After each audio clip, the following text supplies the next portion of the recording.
I been missing out the walk with the minute. I been building up the blocks like a me. Elliot got water dripping out the city. Oh my God, boy he got a God. Oh my God, boy that boy on top. Sipping walk, make my heart stop. All these hoes, yeah my love my thigh. Yo, I let go, put her on roll, put that on payroll, put that on go. Yeah she like to go, yeah she love to blow. Get that dick so, like a snow cone. Yo, get that bag, show 'em how to ball. I'm in the mall, yeah I'm saying.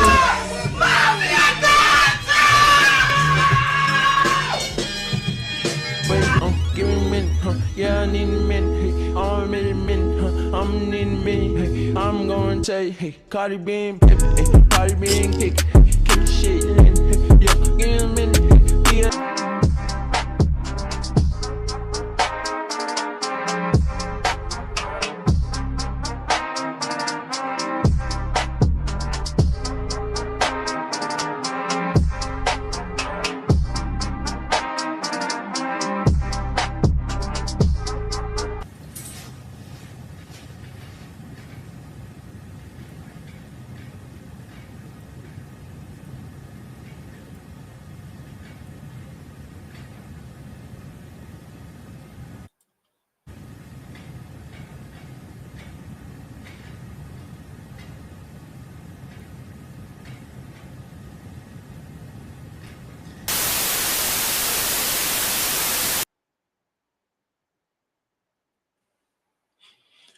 Hey, what's going on, y'all? It's DGE, Dolphin Gang Entertainment. It's your boy DG, and we back with another live stream. I know I came a little bit late today, but I was out here. I was busy. I was at my homeboy crib, but I just pulled back up home.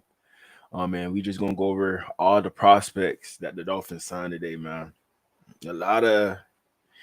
A lot of people we signed, but I don't know, man. I'm still not confident in regards to us getting Zach Wilson, but he has some upside. I'm not even gonna lie. Like I said yesterday, Zach Wilson got some upside. So we're gonna check out Akine. We're gonna check out Ashton Davis, Milifanu.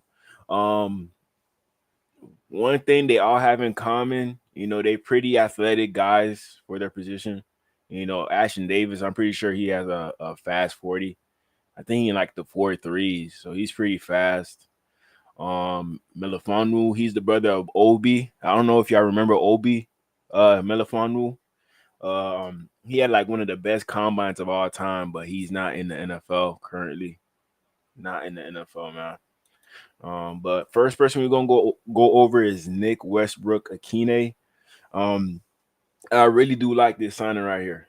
Really do like this signing. If y'all was on my live stream a few days ago, I did talk about him, stating that he is from Broward, so he might want the feeling of going back home to play for the Miami Dolphins, and look, it came true. It came true. Like out of all the guys we've been asking for, a guy with size, he definitely has the size that we really need in our room. He's not similar to what Eric Izukama was for us, but it seemed like he's gonna be more so of like a big possession receiver, like when we had like Matt Hollins. I think around that time, man, I think he could be a valuable asset in our receiving room, a real valuable asset. Let me see what his PFF score was last year. 63.4. Okay. Not too bad. One thing about him, he got a lot of touchdowns. 9. So that boy, he was not playing, man. 6'2", 211. Hey, we definitely got to run to his side. We're not running to Tyreek Hill's side. We're not running to Jalen Waddle's side. I'm pretty sure they okay blockers, but I don't think they're gonna be better than Westbrook. I don't think they're gonna be better than him. He too big for him not to be a good blocking receiver. Way too big. Way too big. Let me check out his stats throughout his season. We're gonna check out ESPN. Then we're gonna go to some film on Twitter real quick. Okay. So it seemed like at the beginning of the year, he wasn't really getting no touches like that. He wasn't. But slowly, they started putting him more into the offense. One game, he had 2 touchdowns. That's crazy. Against Washington, not bad. That's a good team right there against competition. Good team right there. Against the Colts, he only had 17 yards, but he put up 117 against Minnesota. This like stats like these, I wouldn't mind this from receiver number 3. 32 receptions, 497 yards, 9 touchdowns. I would not mind this. 9 touchdowns. So that could automatically, let's say if Tua plays the whole season, we fix the O-line, that could automatically put Tua in like that 30 touchdown range. We know we're going to get probably 8 from Tyreek. Waddle, I think he has a good 6 in him. You add that up, you put Akine's maybe 8. That could put Tua close to the 30 ranges, possibly. But we just got to make sure that he doesn't get hurt. If he does get hurt, Tua's not going to be in the 30 ranges. Maybe Zach Wilson takes advantage of having all these weapons around him. Maybe he does, but we're going to see who wins out, man. There are people saying that Zach Wilson, he got a shot of taking Tua's job. He got a shot. Look what happened last year when Sam Darnold went to the Vikings. J.J. McCarthy, he ended up getting hurt, bowed out the whole season. Hey, I'm not hoping for that. I'm not praying for that. But, hey, let's say it happens. That's the problem with Tua. We thinking that he's not going to last the whole season. What if he does get hurt? And then that puts Zach Wilson in a situation as to where you're in a good spot with a good surrounding core. Now you got Jonnu. Now you got Westbrook. Now you got Tyreek. Now you got Waddle. Now you got A-Chain. And now we got a little bit of a better O-line, especially if Teron Armstead go back for another year. Bro, we got everything set up for you, Zach Wilson. So if you don't take advantage of this opportunity in Miami, no other team is they're not going to look in your direction. They're not going to be calling you to be on their team, bro. The next step after this, it might be CFL. Might be CFL. You had the shot with the Broncos. You ain't win that spot. You had a whole bunch of opportunities with the Jets, but you ain't really do nothing with your opportunity. But I'm not going to put that against you because you probably ain't really had the coaching staff that you really needed over there. Probably didn't. So, hey, I still got faith in Zach Wilson. Still got faith in him, especially when we add a target like this. I think we'll be okay. A good receiver number 3.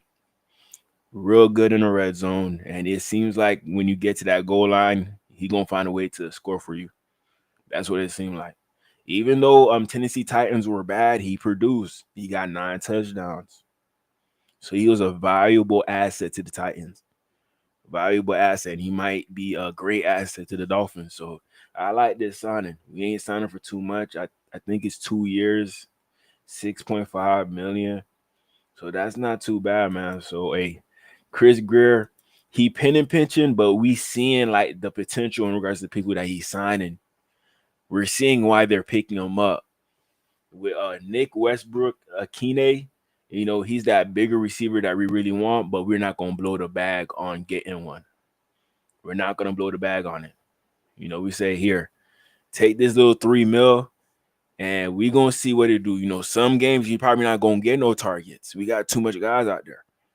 But whenever we really need you out there, make some clutch catches and make Tua look good out there. Make our quarterback look good out there.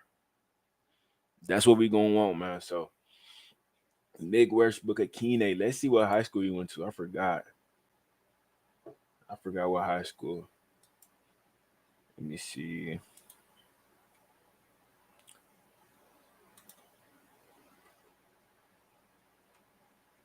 Bro, I thought Chris Grier went to sleep, man. He woke up today. Let's see if he signs more people tomorrow. There's still some good free agents out there available. Still some good ones. Hold on, y'all.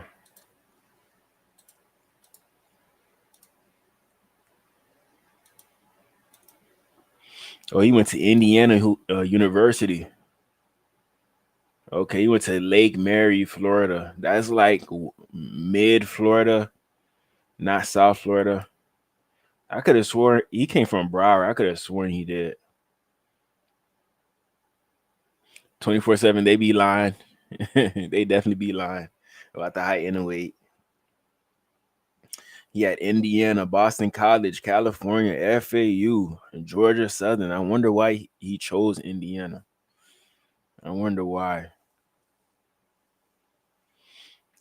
He was ranked number 94 in Florida. Let's see who was ranked above him. Durham James. He was in Durham James class. Byron Coward, Calvin Ridley. Who was? Ray McLeod. He with the Falcons right now. Man, a lot of these dudes fell off, man. A lot of these, y'all remember Antonio Callaway? You know, he had potential, but he like crashed out when he got to the league. Jaquan Johnson, I don't know what team he on right now. I do not know. Carlton Davis, he just signed with the Patriots.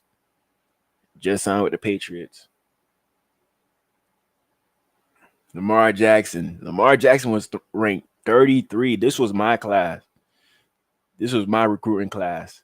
And Lamar Jackson was ranked 33 in all of Florida in high school. They disrespected him. Look, a 4-star. Lamar Jackson, he should have been a 5-star.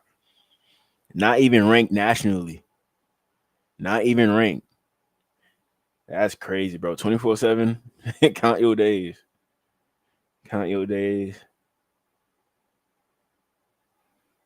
That's I forgot his name. Irvin. The Irvin that be on TV. That played for the Cowboys. That's his nephew right there. That's his nephew. Kendrick Norton, shout at him. He was a good D tackle for UM, but he lost his arm. He couldn't play football no more. I don't know what he doing now, but hopefully he good. Tavon Coney, he was like the best player in Palm Beach when I was playing.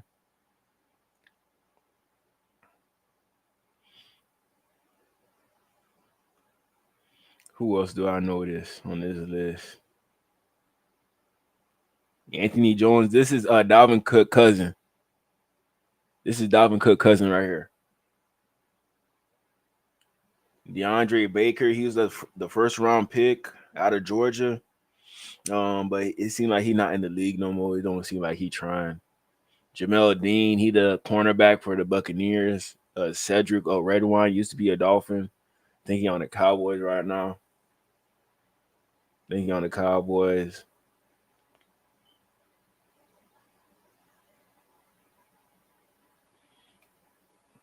don't really see nobody else.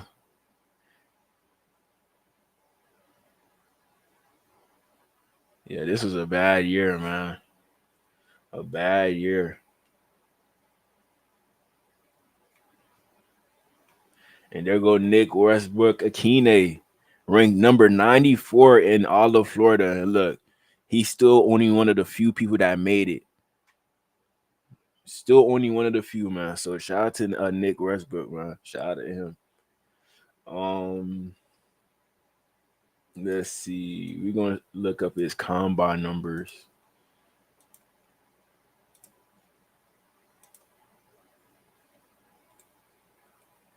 Combine numbers. Let me see if I can see that.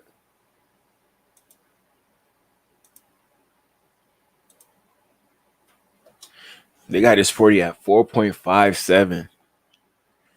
I don't know. Maybe that's pretty fast for a guy his size. That's pretty fast. I could deal with that. 4.57. Just as long as you're a good blocker, we could work with that. Maybe I need to find his RAS score. He definitely has a long stride. So he definitely moves faster than what he really is in regards to his speed. But, you know, he moves pretty well out there on the football field. He moves pretty well. I can't find his RAS score. Cannot find it. Let's go to Twitter and see what they're saying about this signing.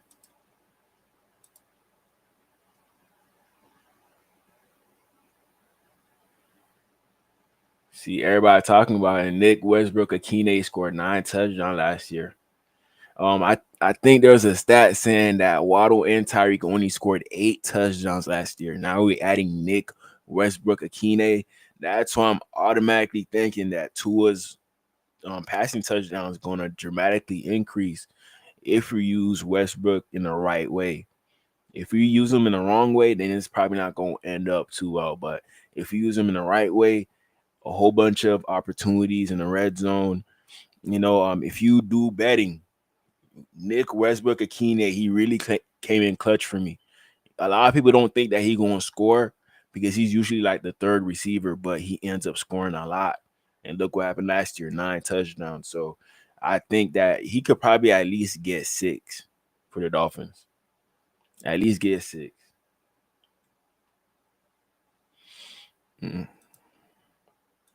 That boy got that bag, man. That boy got that bag. $6.5 million. Man, you gotta give me some, though. You gotta give me some.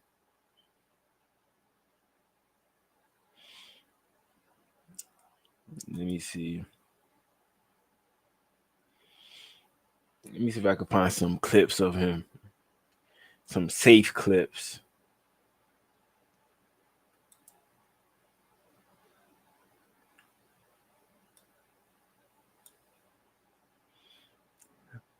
Nick Westbrook-Akine presented with the good. You go around here. You got it? All right. So, Nick, you're a touchdown away from doing something that hadn't been done by this franchise since 2020 with 10 receptions in a year. It would make you only the 10th guy in franchise history to have 10 in a season. But this award...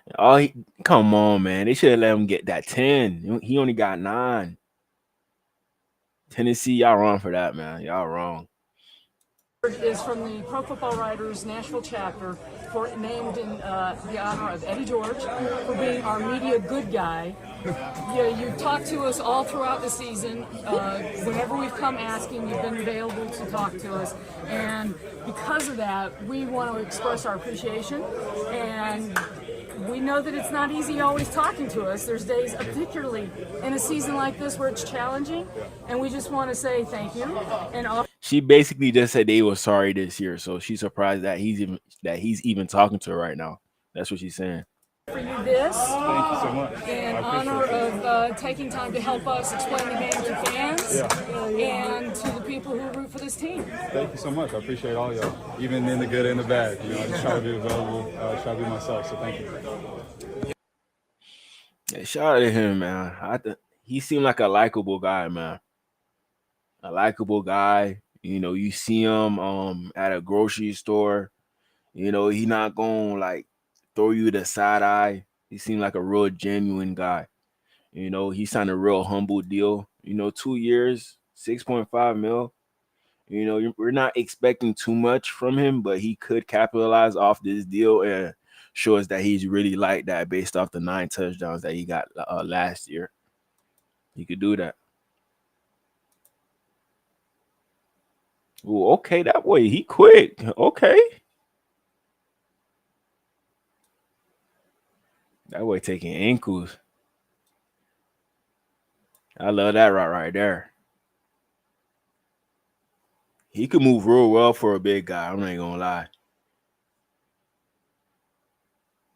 He made that 4.5 look fast. Who 37? I think that's Amari Hooker, something like that. He a pretty good cornerback. Did him in. He looked like Amari Cooper on this.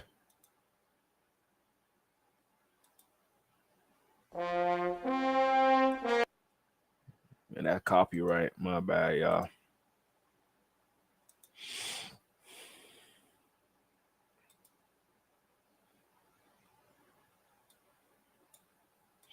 Right here we have the Titans versus the Commanders. Let's see what Nick Westbrook Akine does on this one.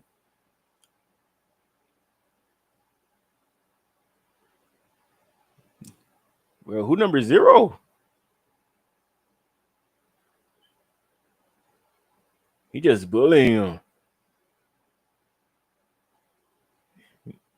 You see, he definitely a strong receiver. He definitely has strength. You know, it don't seem like he's a shifty receiver, but he gonna use his power to get past you. He definitely gonna use his power. You know, if he's in the right position to use, you know, his shiftiness, then he gonna use it. But for the most part, he gonna use his size. He know that he bigger than you. He bigger than your average corner. Way bigger than your average corner. So going from Tyreek Hill to a guy like this, you know, that's not bad, man. I'm not even gonna lie. That's not bad. I would still put the Dolphins receiving core. We gotta wait and see what we do in the draft. I would still put our receiving core at top 10. I would still put us at top 10.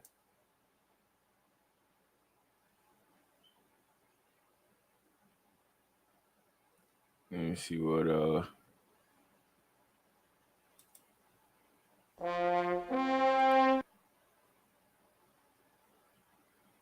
copyright one. Okay, this one should be good.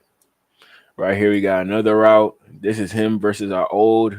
Wait, he's on the outside right here. My bad. He's on the outside. Let's check him out.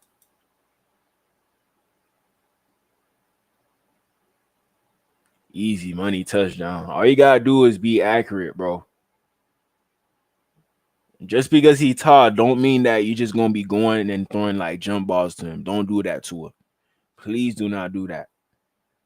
You still have to be accurate with this guy, even though he has size. Even though he got size.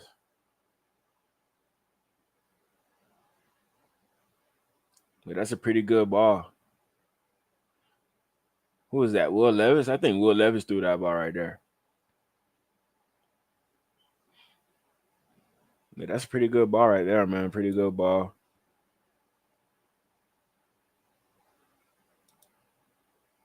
You're a touchdown away from doing something that hadn't been done by this franchise. Yeah, we just watched this. In Tennessee? Yeah, definitely. I think. Here's was his last words right before he left Tennessee, where they had to clear out their locker rooms and all that. It seemed like he really wanted to stay with Tennessee, but I guess it just didn't work out in that fashion. You know, it seemed like they're gonna go a different direction. He was there way before the new coaching staff came to Tennessee. He was there. So there's no soul ties with him and that coaching staff with the Tennessee Titans now.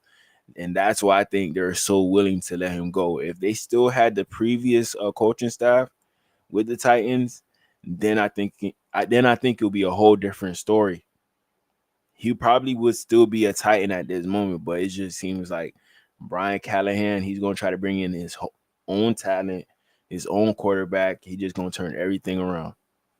He's just going to turn everything around, man. So, hey, thank you to the Titans for letting a guy like this go.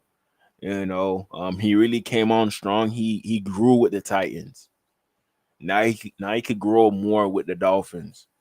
Being around better talent, maybe that'll help him get better. You know, even when there wasn't really a lot of talent on the Titans, you can tell like he was getting better each week. He was getting better each week to the point where he deserved more targets. You know, some games he didn't really get the targets that he would want, but he made the most out of them. He made the most out of them. So, Nick Westbrook Akine, he gave me that Alec Ingle vibes in regards to our locker room. What type of leader he could be. You know, I feel like he's going to be a good teammate. There's not going to be no animosity between him and Tyreek Hill. They'll probably have a good relationship together. Same thing with Jalen Waddle. Probably going to have a good relationship together. So, I have trust in Akine as well. I see the game. He got the game, but I have trust in him as a person. You know, we just got to hope that our quarterbacks do the right thing by these receivers that we got. We got a pretty good receiving core. I ain't going to lie. If we add like 2 more pieces to what we got right now, I'm not even gonna lie, bro. There's weapons everywhere. Weapons everywhere. Like there's no excuses. No excuses, man. In Tennessee? Yeah, definitely. I think the pieces are in place everywhere. Coaching, players too. There's going to be adjustments. That's how it is. Try to fine tune and tweak some things.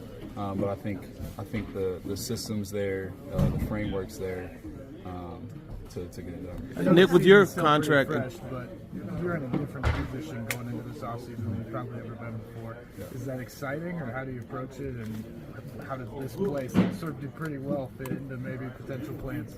Yeah, I mean, it is exciting. I'm going to probably let that excitement come when it needs to.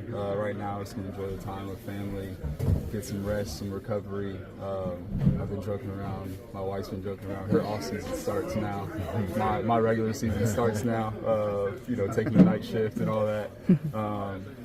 So, yeah, I'm going to get through that. And then, once contract talk, comes around, deal with it then. But, very happy and excited for the place that I'm. What would you say are some of the main reasons why you want to be back here? Yeah, I mean, first off, just love the city, the community that I've now have around me. Being planted in a church, having a group of men that I've got to know really well around the city as well, to meet with and hang out with. My best man lives in this city, friends that I'll have for life, and then just the organization. They've been real good to me, giving me an opportunity to start. So I'm super appreciative of that. Like I told y'all, man, he's somebody you could ride for, man. Somebody you could ride for. Shout out to my boy Ralph. YouTube thumb 2. Bro, we wasted free agency. More injury-prone players. Hey, we got no choice. There's nothing else that we could spend it on. I heard some rumors that we were in on the big players. Y'all heard about Joey Bosa, but our bag wasn't big enough for the boys. It wasn't. But that's on Chris Grier based off his irresponsibility in the past for us now not having no money at all to throw at some bigger names. With the names that we're signing now, there's a lot of upside with them, but we got them on a cheap deal. So it's really going to be on the coaching staff to see if they could bring the best out of these players. Look at their highlights, their strengths, and implement that into our team to the point where we will be a playoff team. So with Westbrook, I see the traits. I like the traits that I'm seeing that Mike McDaniel could kind of fix it up to the point as to where he's going to fit on his offense. I feel like he could play the slot a little bit. He mostly a boundary corner. He got some speed to beat some corners just on a straight goal route. He got the speed to do that. Pretty decent at the slants. Curls. He not too bad, man. He not too bad. And on top of that, he probably like our 4th or 5th option in the passing game. 4th or 5th, because we definitely going to look at A-Chain first. We definitely going to look at Waddle first. Definitely going to look at Hill first. We definitely going to look at Jonnu Smith first. And then Akine, he's there. We're not even talking about Malik Washington. We're not even talking about him. So we're pretty deep based off our weapons. We just got to make sure this O-line could hold up good for us. That's what we got to hope for. Why not keep Skylar over Zach? Cheaper deal. Nah, I think Zach Wilson got way more upside than Skylar Thompson, fam. Way more upside. I'm comfortable with Zach Wilson. Comfortable with him. Hopefully he's a good fit with Mike McDaniel. That's what I'm hoping for. Shout out to Crazy Dolphin. Good evening, DGLivee, and our Miami Dolphin fans. Hit that like button, subscribe, and support my brother DGLivee. Let's go. Please. Y'all listen to Crazy Dolphin. Listen to him, please.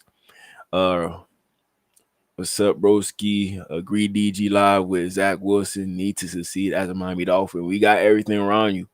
We're a little bit questionable in regards to our head coach, but I think Mike McDaniel is going to do it for us with Zach Wilson. You got somebody with a stronger arm now. Somebody could move a little bit better now. So we gonna see if you're the problem or is it Tua. We brought another guy into that room to see if Mike McDaniel could make somebody better than Tua out of Zach Wilson, or Mike McDaniel, he's just not that good of a head coach if he can't win with Tua or Zach Wilson. You got to be able to win with either one of those quarterbacks if you're actually like that. If Mike McDaniel could do that, like help Zach Wilson ball out, then I'll be like, yeah, we got to keep Mike McDaniel. I think he did the most that he could do with Tua. He did the most that he can do. I don't see how Tua could capitalize and become a better player based off what we've seen so far. I don't know yet, but the one thing that we can do is build a team around Tua, just like the Eagles did. How you go from watching the Super Bowl and not know what to do to build a team around you. Jalen Hurts won a Super Bowl, so there's no excuse as to why Chris Grier hasn't even won a playoff game yet. The Eagles did it with Jalen Hurts. So that's some food for thought. And this is who we got to deal with in free agency. I'm not downplaying Westbrook. I love him. But at the same time, we probably wouldn't have targeted him if we had more money in our pocket. My bad. If we had more bread in our pocket, I think we would have went after some other different people. Maybe Amari Cooper, somebody of that nature. Amari Cooper probably costing way more than Westbrook. Way, way more. So let's see here.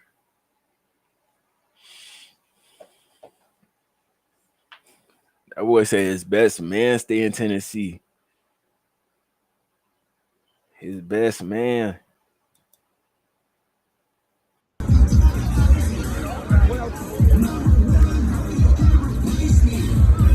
Right.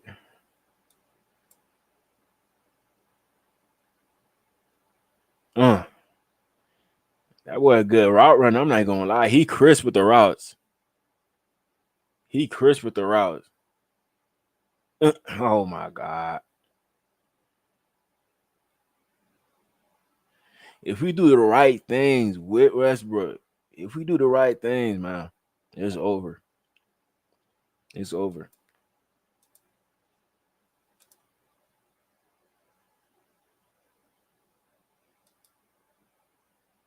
From his end zone, firing deep downfield for Westbrook. From his end zone.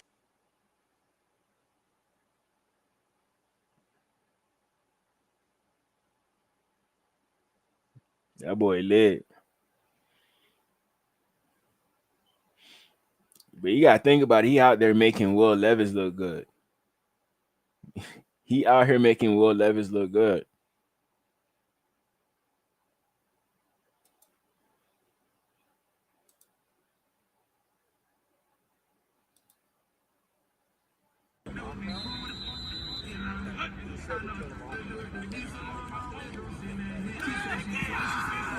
Bad throw by the quarterback.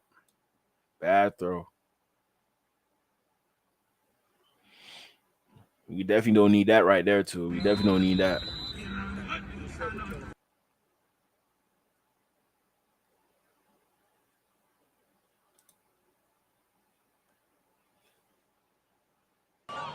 Nick, you certainly maximized your opportunities this year. How do you feel you can get some more or create some matchup problems against this Jags D today?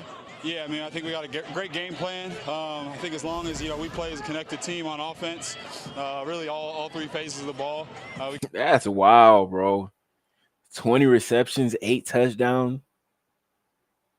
That's insane, actually. That is insane. Like half your catches are touchdowns. So it seemed like they strictly use them on the slot. Yeah, I'm on live right now. All right. But yeah, my bad, y'all. Really all three phases of the ball, we can take advantage of it and get a win. If that looks like performance for me, great. If not, I just want this team to get a win. And this is a team that has had a lot of self-inflicted wounds this year with penalties and drops. How did you all address those issues coming into this one? Yeah, it's just about discipline. It's about being on our details. Everybody, taking ownership of just what their job is, and I think we did that this week of practice. So we'll see how it goes today out in the field. Best of luck. Thank you. Thank you. And my bad, y'all. He is from Florida, but he not from Broward. I could have sworn I seen that from somewhere. Could have sworn. My bad, fam. My bad. And shout out Raphael. I just don't want Tua to put him in a bad spot like he did with Grant Dubose. Hey, Tua, he'll set your ass up. If you're not used to playing with Tua, you're going to get hit very good.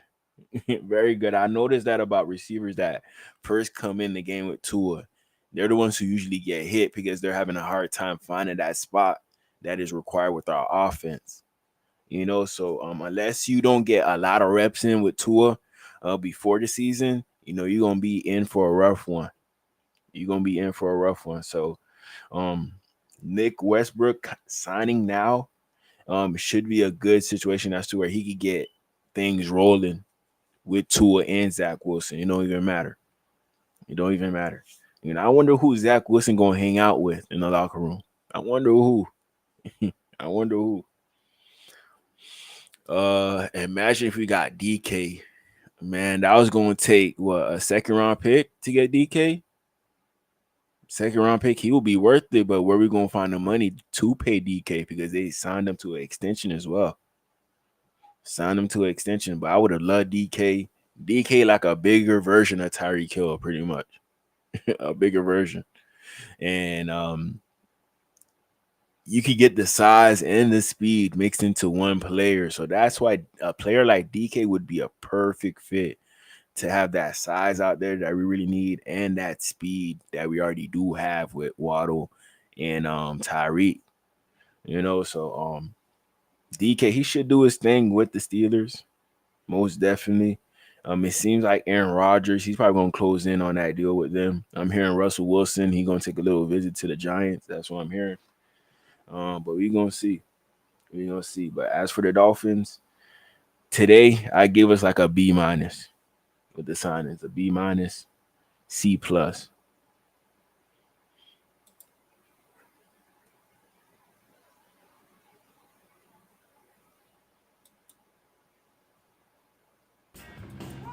Listening to oldies today, if you can hear it. What's up? It's Nick Westbrook-Akine. About to get a workout in, a little lower body lift. To start, little circuit, high clean pull, 3 sets of 3. Then we're gonna do a half kneeling hip flexor stretch, 3 sets of 15 seconds each. And then that third set will be a Pavlov press, 3 sets of 12. So let's get into it.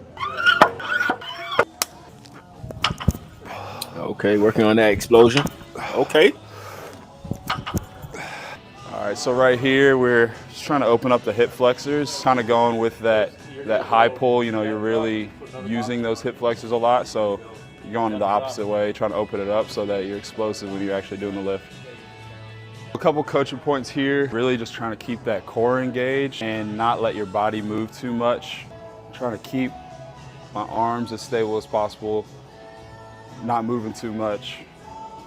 Try to breathe through it.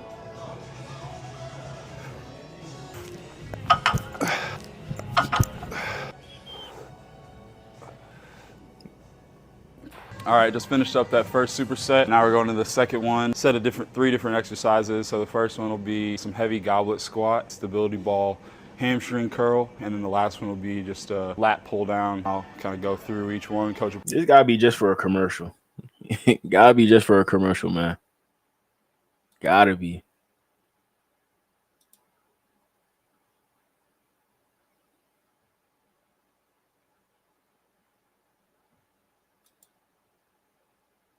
It is our legal responsibility to mention Nick Westbrook-Akine. He breaks every model that Mike has ever come up with. Mike is reshifting the models this week because every time you turn, he is scoring a touchdown. This past week, though, he got 8 targets as well. Yeah. Those 8 targets, very notable for Westbrook-Akine, who had basically been thriving off of minimal volume. But hey, Waddle, keep touchdowns. playing. The man is breaking models. Waddle, keep playing. He gonna take targets from you, fam. Keep playing, bro. I'm not even gonna lie, bro. If Waddle's slacking off during practice, Westbrook-Akine, he going to pick up the pace. He going to impress the coaching staff. And then 1 or 2 games, he going to go over 100 yards this year. I know it. I have a feeling. I have a very, very, very good feeling that he's going to take advantage of this opportunity, and he's going to explode. You're going to get at least 6 touchdowns, at least 2 games over 100 yards. You know, bank it in right now. Bank it in right now. That, you know, in this time of the year, Marquez Valdes-Scantling, Nick Westbrook-Akine, players like that who, hey, you're going into the final week of the regular season and you need to beat somebody who's projected to beat you by a decent margin. You throw these kind of high-risk, high-reward players into your lineup, and you never know what can happen. Agreed. It is our legal... And that's what the Dolphins did. High risk, but a high reward. The reward are those touchdowns that he be getting. That's the reward right there, them touchdowns, man. And you definitely need touchdowns to win games. And Nick Westbrook-Akine, he got that.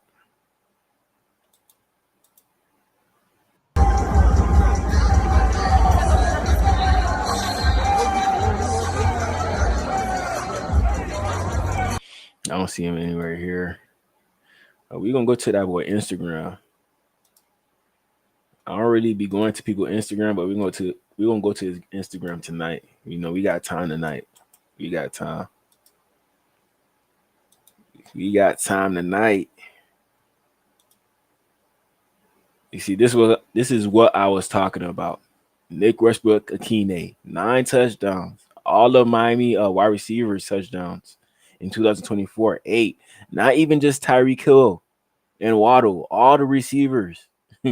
Only these 2 boys scored, man. No, I think it's only them 2. I think so, but that's crazy. This is a crazy stat right here. This is automatically going to bring juice to the receiving core if he could score this amount of touchdowns again.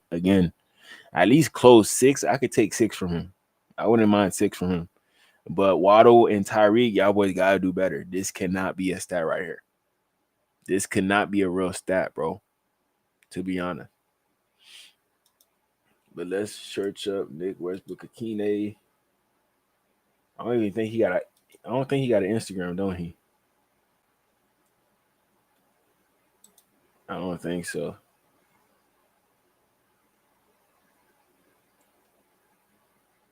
Okay, there you go. He got an Instagram.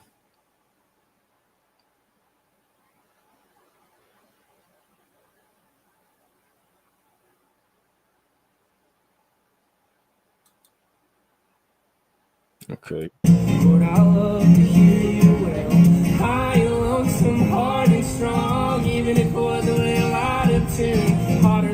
See, I could rock with that. You know, cool family vibes. You know, no hood rap music. You know, on some chill vibes.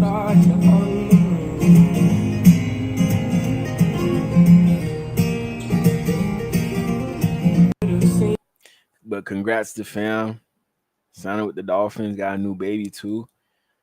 But this is recent, 2024. So shout out to him. Seemed like a family guy. I could rock with that.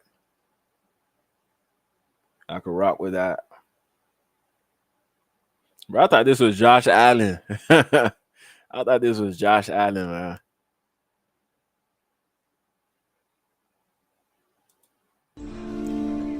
Ball's in the air, it's my ball. That's what I got to think this year. That's the mindset. He got some more size, though. I'm not going to lie. He could be a little bit bigger. I'm trying to carry into this year. Fourth quarter, 3rd and long. What are you thinking? Ball's mine.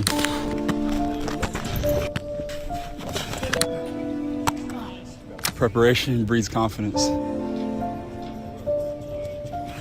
We're working. Prepared as I can be, so when I'm out in the field, I have no doubts. I definitely feel like I'm ready. I've been putting in the work, out here physically, mentally at home. Always heard him. He said he ready. He said he ready. That's what he said. Situations, you're gonna grow.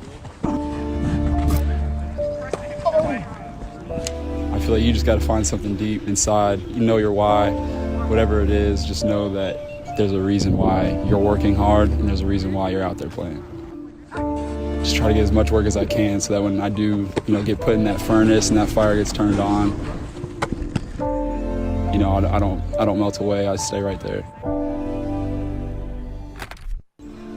That boy, motivational. Ball's in the air. It's my ball. That's what I got to think this year, and that's the mindset I'm trying to carry into this year.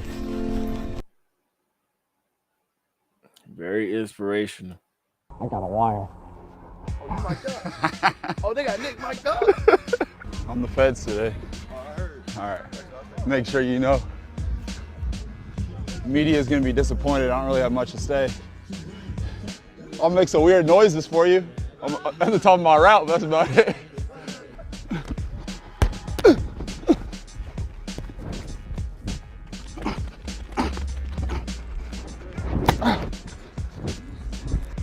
Shouldn't have had that pizza last night. That's funny.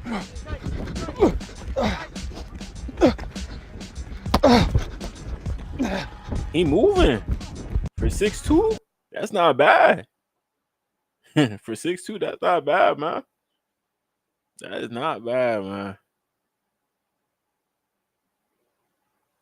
Let's see. I think Zach Wilson is going to be all business here. He got no choice, man. He not used to Miami. I don't know if y'all watch that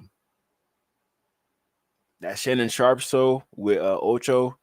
Ocho Cinco talking about he want to take Zach Wilson to Tootsie's and talk about the Miami Dolphins, bro. Do not bring that man over there. The stripper's gonna change his life over there, man.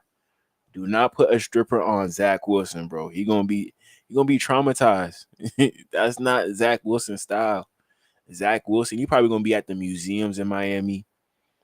He's not gonna be doing anything too crazy in Miami. He's gonna enjoy the weather. Probably gonna be on a boat, just chilling, just vibing. But hopefully he put in that work, man. Hopefully he is putting in that work. Hopefully you don't feel privileged just because he's a Miami Dolphin. You still got to put in that work. You got Tua in the room with you. You probably think Tua, you think that you could beat Tua, but Tua, he's not going to be an easy outing. He's not going to be an easy outing. So we're going to see what happens during training camp between him and Zach Wilson. We're going to see. Shout out to my boy Billy for pulling up. Tua did Tyreek and Waddle dirty last year. Without even trying, fam, to be honest. He didn't even try. He did not even try. Chill vibes on the field, too. No energy. Hey, I'll take that, bro. Just as long as you're working hard on the field, I don't care about what personality type you are. I really don't. Haversham's finest. Yeah. Is it Haver or Haber? Haber. With the B? Habersham? Habersham. Hey, let's go. Hey, play it fast, right? Attack that ball. Ball's in the air. It's our ball. Let's go get it. Let's go. Let's get it. There go Ryan Tannehill. Oh!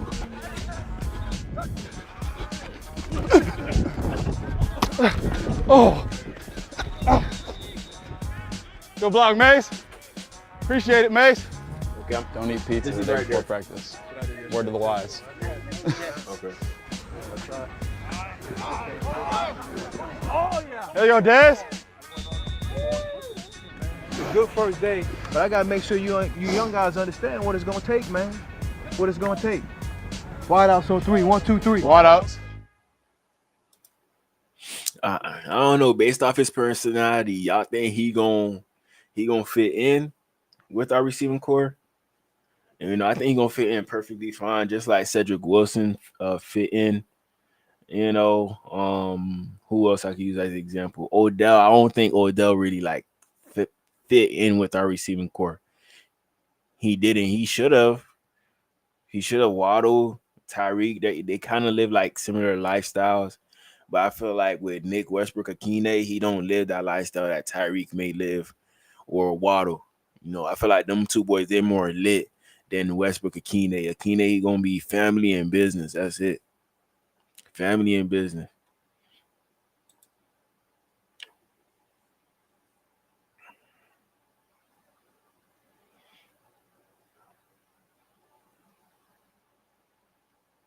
Shout out to whatever scout that found Westbrook Akine. Like Indiana, don't nobody pull up to Indiana to find talent. Nobody pull up over here. Indiana in the middle of nowhere, to be honest. But sometimes Florida kids, they just want to find their way out. So they got to go out of state to make a name for themselves. They got to go out of state. That's what Westbrook did. This is against my old school, FIU, my old university. I probably was at that game too. Probably was, man. But shout out to Nick Westbrook Akine. Y'all let me know in the comments what y'all think about him. I think he'd be a good fit. You know, good route runner. He's getting better each year. So I could definitely be down for that. Most definitely be down. We're going to go over the next person in a little bit.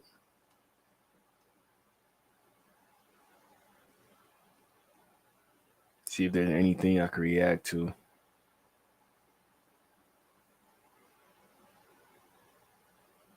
Yeah, really nothing else I could react to, man. I could go to his Twitter.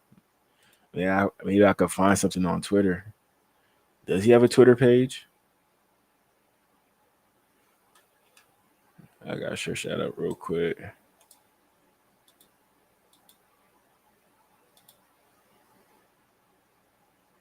No, I don't see nothing.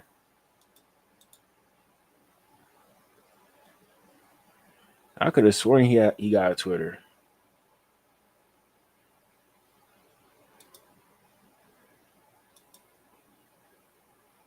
No, I don't see nothing, man. This is a fan club page, so I can't really depend on this.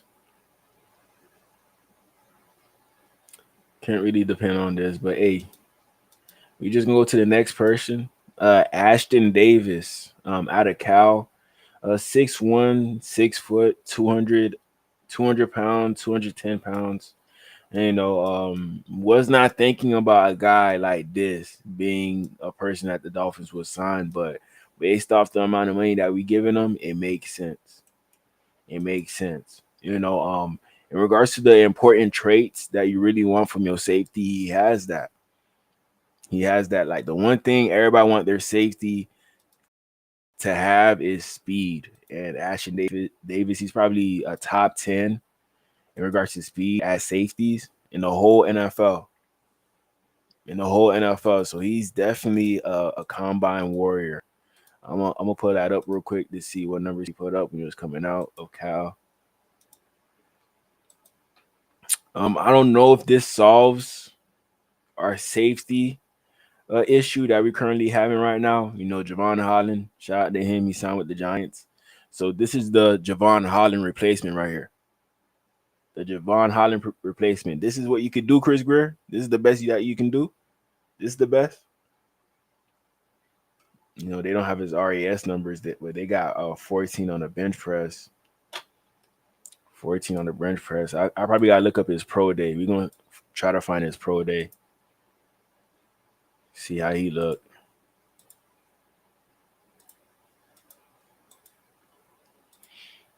He was a day 3 pick. Not day 3, a day 2 pick in the 3rd round. Oh, the year he got drafted was COVID year.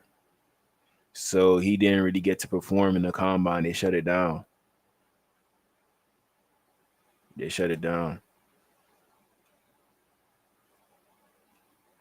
I could have sworn he ran the 40. I could have sworn.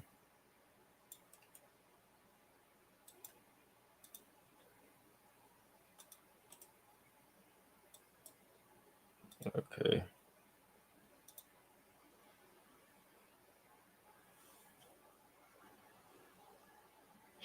Davis has 8 career interceptions and now remains in the AFC East with Miami. You know, every time we played the Jets, you know, he'll get in for some of the snaps, but he's not like a full-time starter. You know, but that's how I know, like, this is like a budget safety. You know, if you was going to bring this guy in, you might as well just bring back Jordan Poyer. But I think things ended out sour with Jordan Poyer to the point where I don't think he's ever going to consider coming back to Miami. He might go back to the Bills. I'm not even going to lie to you. If he go back to the Bills, bro, he fake. I'm not claiming him no more. He's gone to me. He's gone, bro. I can't deal with that. I cannot deal with that. If he go back to the Buffalo Bills, that's like down low and dirty. That's like you going back and forth from female to female to female. You're going to end up catching something. You're going to end up catching something.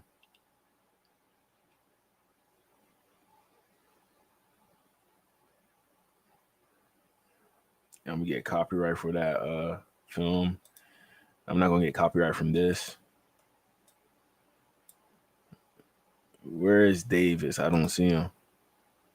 I think he right here. I think he's right here.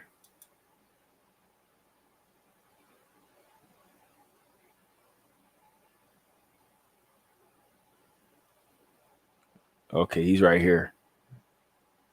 Number 21. He going to show you his speed.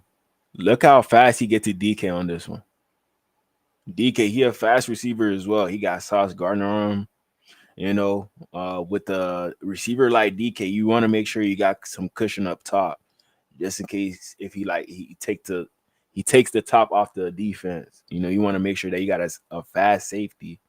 I'm pretty sure Ashton Davis was the fastest safety in the whole room, the fastest safety. So they're going to definitely leave him on DK Metcalf's side. He covered a lot of ground to get to the sideline. He could have caught that, but good save by Davis on that one. Good save.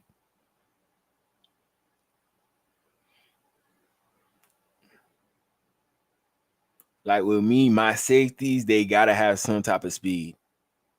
My safeties got to have some type of speed, and Ashton Davis got that. And that's going to help him out everywhere else on the field. Just as long as he's fast enough to get to the ball, he can make a play on the ball. Because it's not often that you would see a white safety, but every time we see white safeties, they're good safeties. Harrison Smith, Ashton Davis, he's all right. Troy Apke, that's another safety. He came to the combine, ran a 4.4, ended up getting drafted higher than he should have. That's the same thing that happened with Ashton Davis. He went to his pro day at Cal, ran like a 4.3 something. And he ended up getting drafted in the third round by the Jets. He was supposed to be the backup to Jamal Adams and the other Marcus May. When both of those boys were over there, they drafted Ashton Davis as the backup, and both of them boys ended up being gone. That led up to Ashton Davis starting most of the years with the Jets as safety, but he never lived up to the potential. Never lived up to the hype, but he got better each year. But not to the point as to where the Jets wanted to keep him. But hey, now he a Dolphin on a prove it deal. We're gonna see if he's gonna be able to prove it. There's not a lot of big threats at receiver. Thank God the Patriots only signed Matt Collins. They only signed him, but I'm pretty sure they're going to make a big move. I don't know with who. We're going to see. The Bills, they just signed Josh Palmer. I'm not really worried about him. And the Jets, they still have Garrett Wilson. Hopefully they don't get the other Ohio State receiver from the Saints, Chris Olave, to pair up with Justin Fields. If that happens, it's over. If that happens, it's over, man. But Ashton Davis, I like this signing based off our division. I like this signing.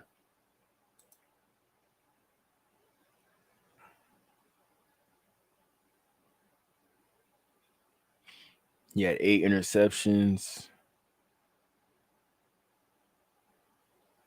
Oh, we got some comp picks too. Okay.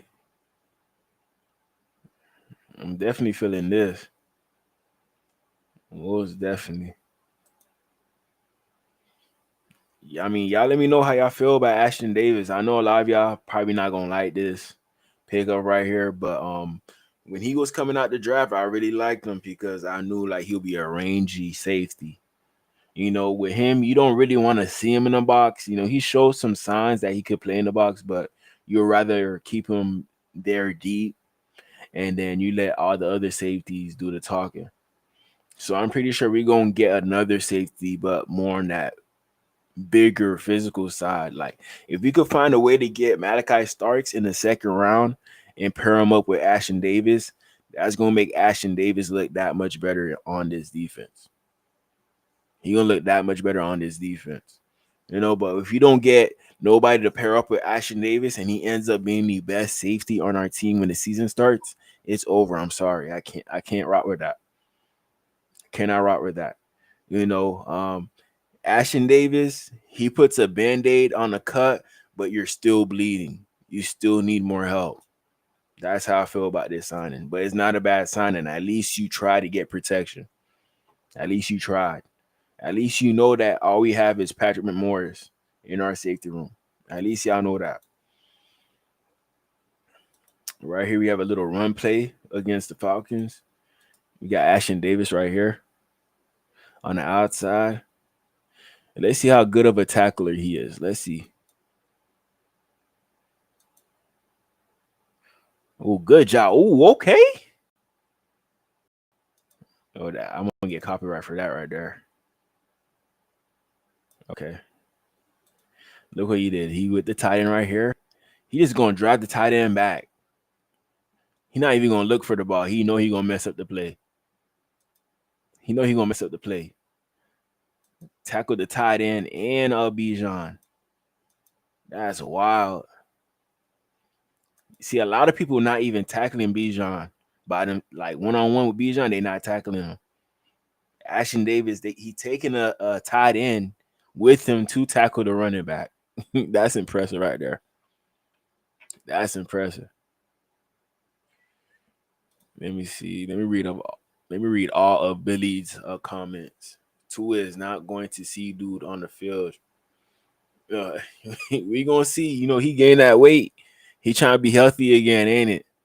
Ain't it, fam? But he can't move out the pocket if he gain all that weight. So with Tua, I don't know, man. He gained weight.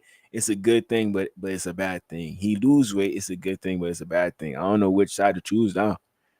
I do not know. Tua might get this boy hurt. That's why he got to get them reps in during training camp consistently. If you don't get those reps in, nothing's going to flourish. Like with Odell. Odell ain't start catching balls from Tua until until he started getting a little bit healthier again. But even that wasn't enough. Like getting like a lot of reps with Tua in the amount of 2 weeks, that's not enough for Odell and him to get on the same page. That's not enough. And on top of that, Odell, he low-key washed too, in my opinion. I think so. Show me this during the game. You're right. You're right, but this is all we got to go off of right now. This is all we got. Do that against Buffalo. Zach blowing Mills backs out. Hey, I'm praying for all the Mills out there in Miami. Zach Wilson, he gonna pull up to your spot and he gonna take any MILF. The Mormon MILF hunter. That's what they be calling them. We'll learn how to check out of games. Me, as soon as we down 21, I'm out of there. Most likely we're not losing. Most likely. We had one player from Indiana, I think a running back named Marcus Thigpen. He didn't pan out. Oh, I remember him. He was actually nice. He was a good number 3 running back. Good number 3. I wonder what he doing now, though.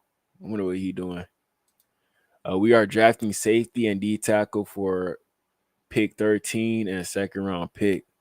I don't know what safety that we would pick with our 13 pick, but I know there's a lot of safeties that I would pick with our second round pick. So if the right D tackle that this team likes falls to us with our 13 pick, let's pick him up. The tackle from Missouri, Membu, I like him a lot. If he's there, let's pick him up. He probably gonna fall to us with that draft pick. Probably gonna fall to us.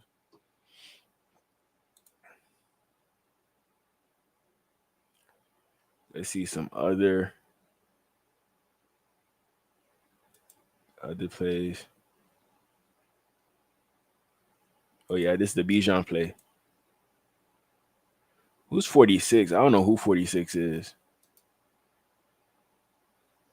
Your ass deserve, like, come on, man. You an NFL player, dog. You an NFL player, dog. Come on, 46. You cannot let this happen. You gonna let him crash out on you like that and get your running back too? Bro, I know Bijan don't fuck with you, 46. I know that for a fact. He not talking to you in the locker room after this play right here. No, nothing. There gotta be some type of beef. You just don't do this to your homeboy right here. You don't do this. You gotta put up at least some type of fight, man. Ashton Davis, he not that type of person. He making Ashton Davis look like he's Sean Taylor right now. He not, but hey, that shows you Ashton Davis, he willing to put his nose in there. He willing to put that work in. He willing to make that tackle. He not scared. He not scared.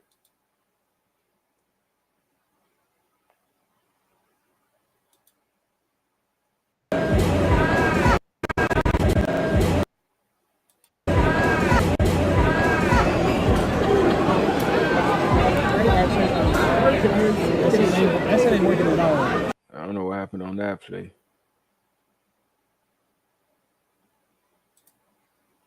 Would you say you guys are not done at the safety position because you got Chuck, you do have Tony, Ashton Davis remains a free agent out there, Jordan Whitehead goes back to Tampa, and you do have JBC as well? Traditionally, we keep 4, and you know we love Ashton. I know he's out there. I know he's looking, but if he watches this video, we love you, buddy. That's Robert Saleh. Robert Saleh got nothing but good things to say about him.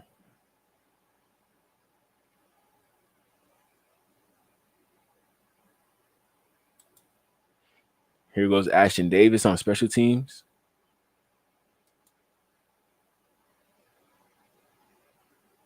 Okay, pretty good blocker. Okay.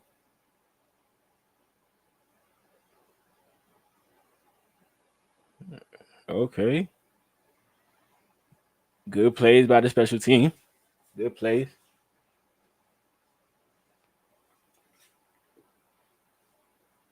But I don't know. It just depends on if Ashton Davis could win the starting spot at safety.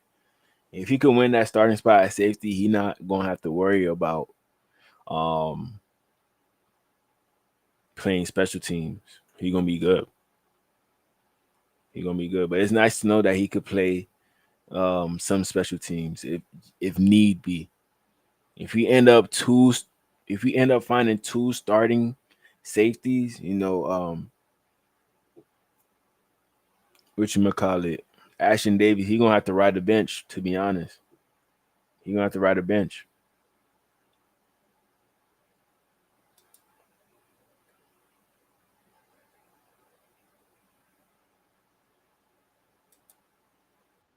Drop. Good. Drop.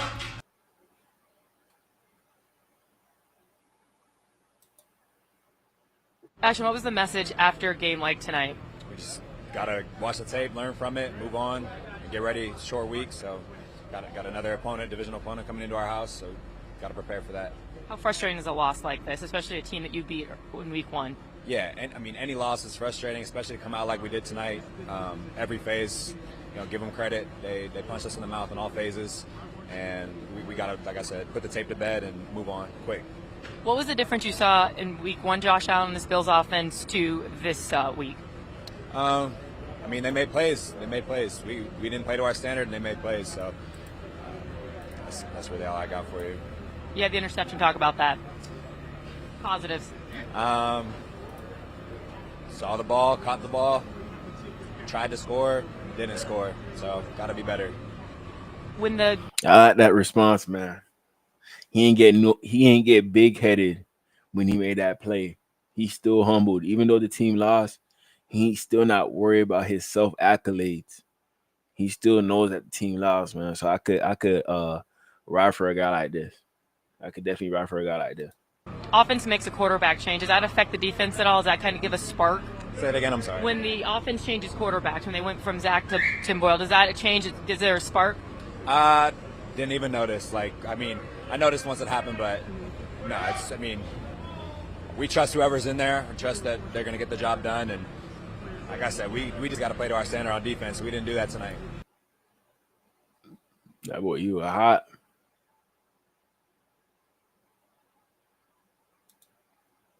At safety, is that a competition between Chuck and Ashton, or is it kind of a weird situation where Chuck was kind of the guy there last year before he got hurt? It's always going to. There's competition all over.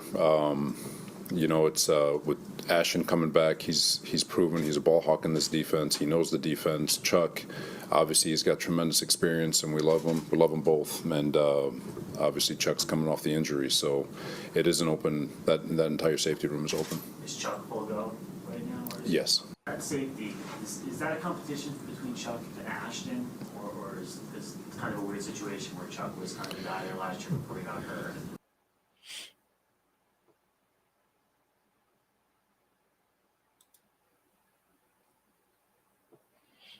This is where it all started.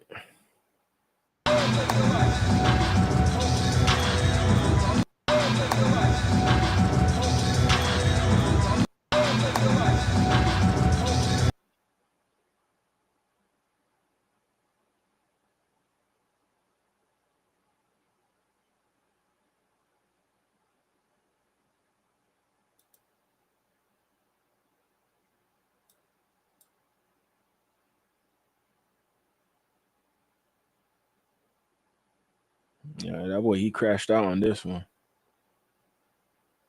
That boy crashed out. He came in there recklessly. But stuff like this, I see this, and I know you got heart. I know you got heart.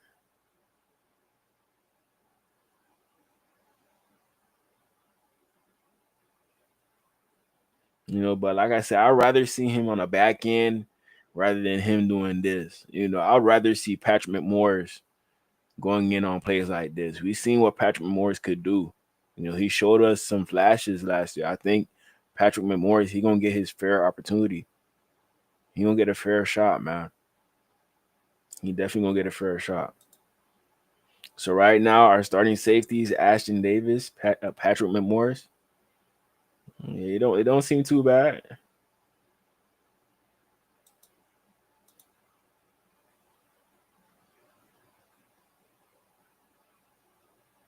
Three safeties this season.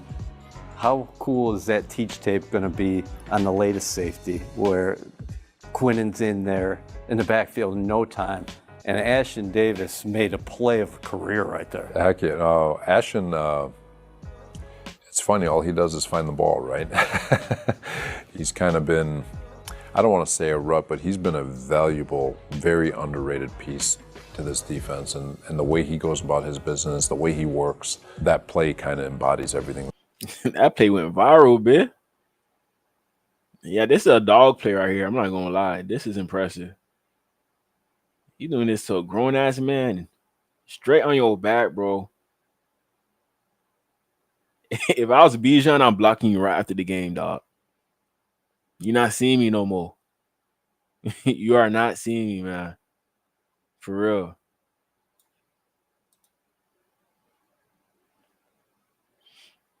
After this, I'm going to search up Patrick McMorris. You know, a lot of people forgot about Patrick McMorris after he got hurt. A lot of people forgot about him, but I'm going to show y'all. Keep sleeping on Patrick McMorris. You just got to hope that he putting in that work. That's what we got to hope.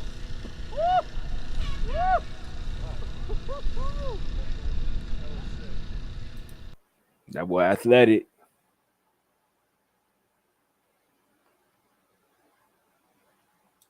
Yeah, let me search up Patrick McMorris for y'all.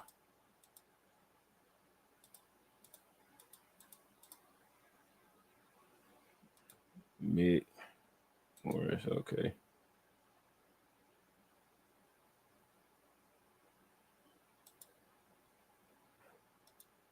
Right here we got Patrick McMorris. You know, let's see what he does on the blitz. See, Patrick McMorris, I think he low-key a better tackler than Ashton Davis. I'm not even gonna lie to you. I think he a better tackler. There go Patrick McMorris right here. Good tackle. Ooh, that boy came in. Ooh, Patrick McMorris. Man, I don't know, man. I want to see more Patrick McMorris. Just don't get hurt out there. He not scared to hit.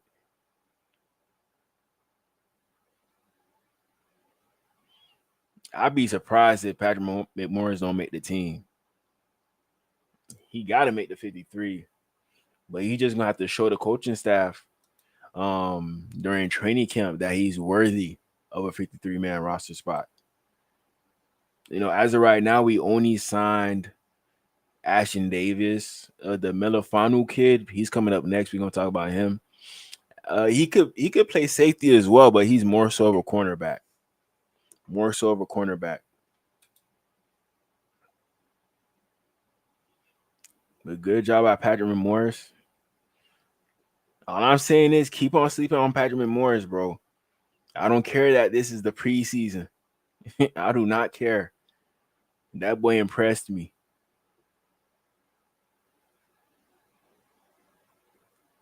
That was like a perfect form tackle. Came in low. You know, Patrick McMorris, he's like 5'10", 5'11". Probably just about 200 pounds, bro. And playing like this against a guy who's probably like 6'5", 250. Bomb. Get your ass down on the ground. Not wrapping up. And he wrapped up on that one.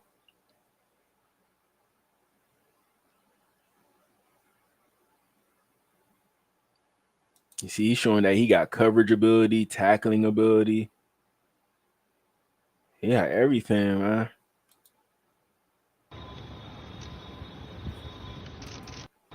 There he go in the back. We see you, fam. We see you.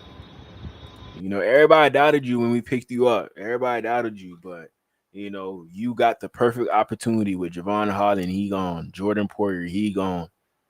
You know, now we got Ashton Davis, but you know, he's not somebody that we could hang our hat on in regards to us knowing that we have a starter. Maybe Patrick McMorris come out of nowhere, you know, a pleasant surprise. He stays healthy and he ends up earning a spot as a safety. You know, based off the small sample size we've seen from him, I have a reasoning for my confidence in Patrick McMorris. I have a reasoning. You know, but I don't want to put too much faith in him because we got to remember he's a 6th, 7th round pick.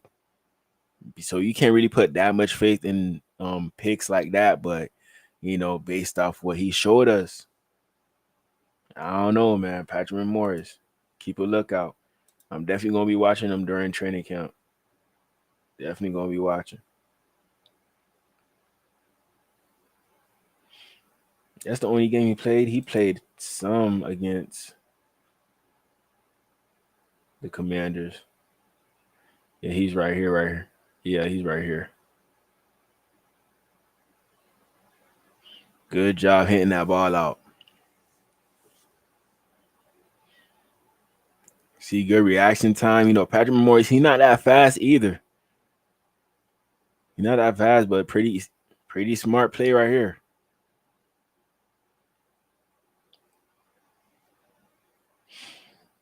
He got there right on time. He's fast enough to make a play like this, man. Even though he's not that fast, he's fast enough to make a play like this. When he out there, you can tell that he's using his brain. He's not just going out there just hitting anything that he see. He's not. So he's real impressive in that way. You know, and you don't see this type of play from a 6th, 7th round DB most of the time. But the fact that we've seen this type of play from our 6th or 7th round DB, it goes to show you that he could be something. He could be something.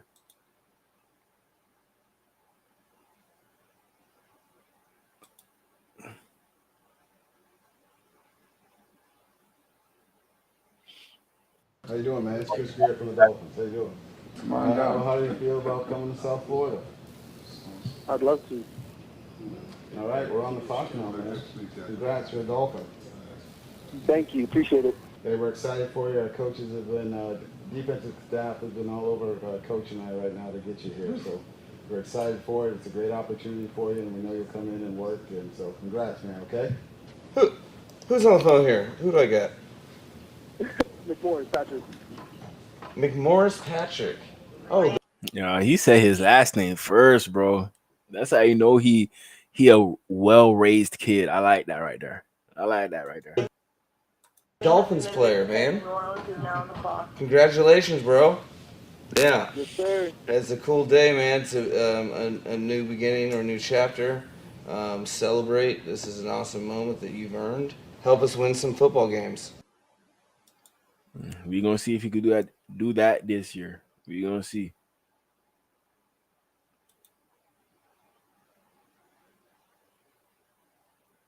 Look at the rookies real quick. What's up, Dolphin fans? It's Jalen right here. I'm excited to get to work.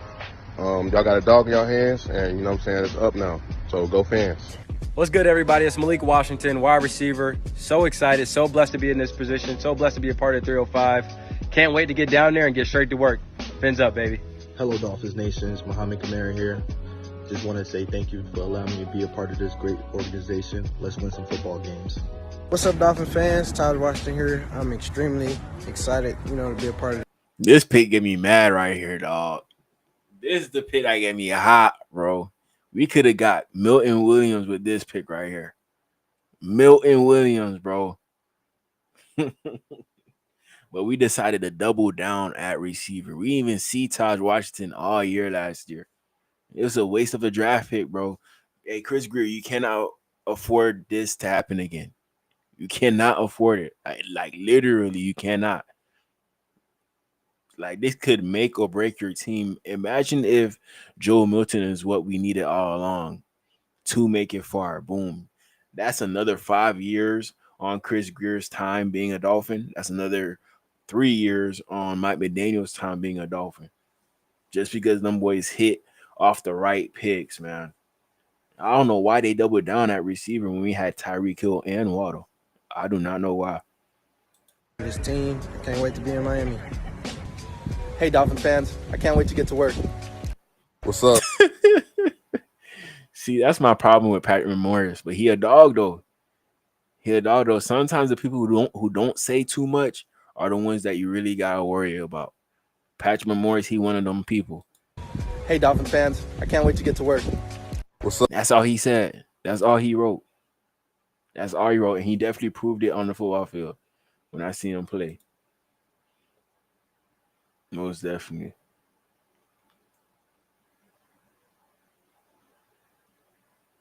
But shout out to Ashton Davis. Definitely a good pickup, in my honest opinion. Definitely a good pickup. Gonna help the DB room. Give us all the help that we can get. And hopefully we can add some good ones in the draft and in free agency, the rookie free agency. I know we're gonna do a lot of searching through that as well, because we're not gonna have a lot of money. So we're gonna depend on a lot of our draft picks to make something happen for us. A lot of our draft picks. So we gotta make sure we're hitting consistently with each round. It's not that hard, Chris Grier. It's not that hard.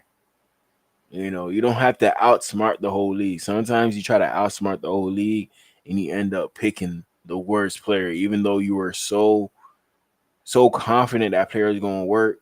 You just assume like it was not going to work, and you're going to go unorthodox and go after a player that doesn't give you no signs as to where they're going to be good on the next level, but you're still going to try to make it work because of your scheme. You see a fit there. It shouldn't work that way sometimes. Sometimes you just got, man, this is the best player at this position.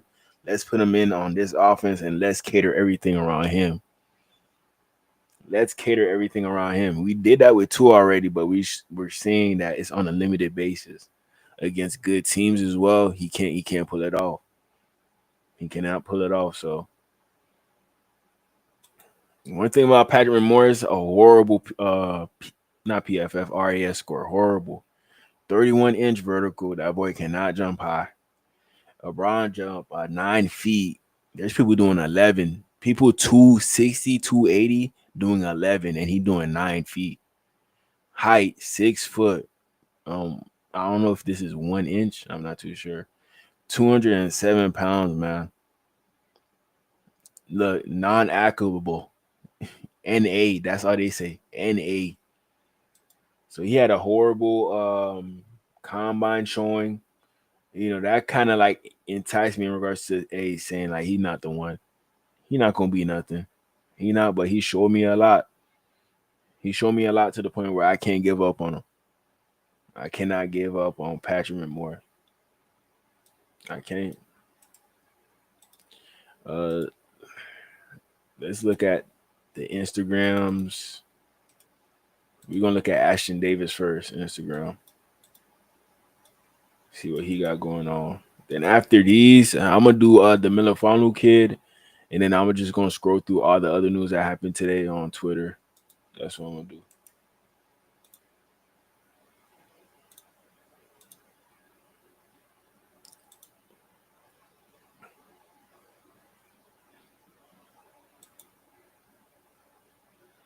AD, stop playing. AD, stop playing. Welcome to Miami. Let's work. He put hearts. He put hearts. Sheesh.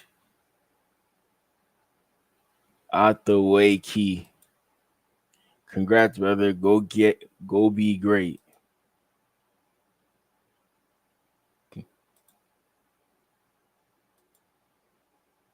Lift and go. That guy, Keado, 30 for 30. Best of luck in Miami.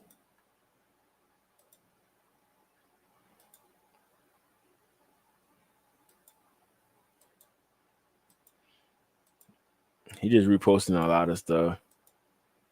Seems like he's happy to be a Dolphin. Seems like he happy about it. That boy, he be swagged out though, low key. That boy be that's funny. That's funny.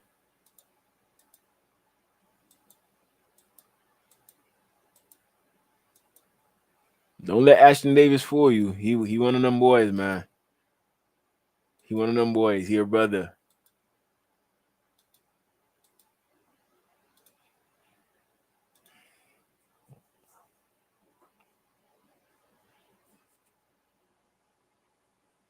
He definitely got some size on him. Definitely got some size. He could be in the 210 range. He could be.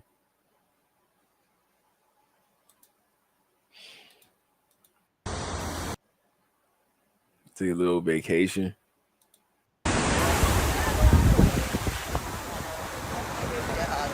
Damn, I know that bit hurt.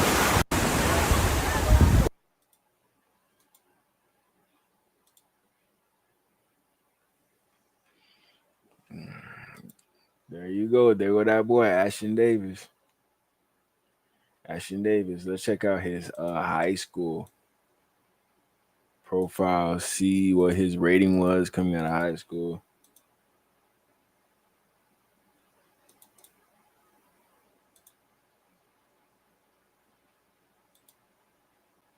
Oh, he had no stars coming out of high school.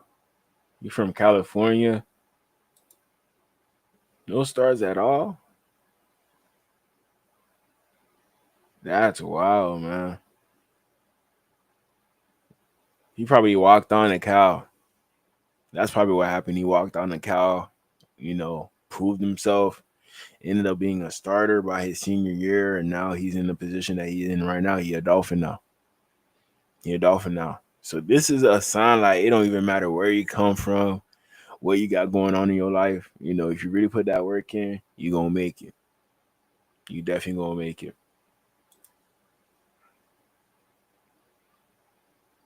Let's see if he has high school tape that we could use.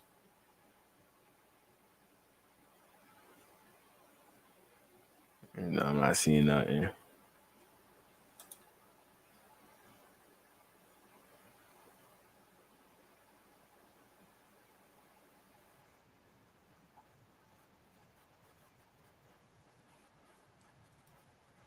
me see.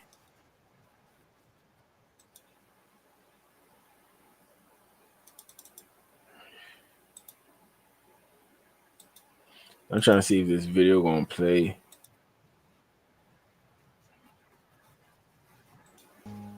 Talking about ones and twos that could be what it's like champagne problem. Diego State. Yeah, that's not it. That's not gonna work. Let me search him up. Ashton Davis, Huddle. Huddle never let you down.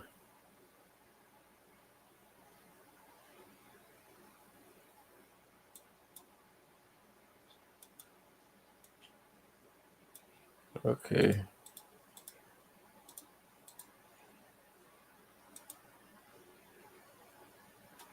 That's not Ashton Davis. That's somebody completely different. That ain't Ashton Davis. You know, I can't find nothing on Ashton. Can't find nothing, man. But yeah, I'm gonna leave that as is. Y'all let me know in the comments how y'all feel about Ashton. Like I told you, I like this pickup, you know, but you're gonna need to get more safeties, not just him. We gotta do more than this. We gotta do more. You know, I see Crazy Dolphin saying Nick. I did do a video covering Nick. I think he'll be a good fit, and he will be a good fit with Anthony Weaver to mold him into being a player like Kyle Hamilton. He could fit in that mold. Yeah, 46. He lost his job on that clip. He lost his job. He don't work in the NFL no more. He don't. Rodgers disrespected Salah so hard on live TV. Hey, Rodgers, he was the GM at that time. He was the GM. He was running everything. He was definitely running everything, man. And where is Nick Needham? Nick Needham, he's still a free agent. Maybe he goes back to Brian Flores and coddle him. Maybe that happens. You know, it seems like Javon Holland probably had a little bit more money from the Vikings compared to the Giants. You know, I would have thought that Javon Holland would try to go to the Vikings because of what they got already.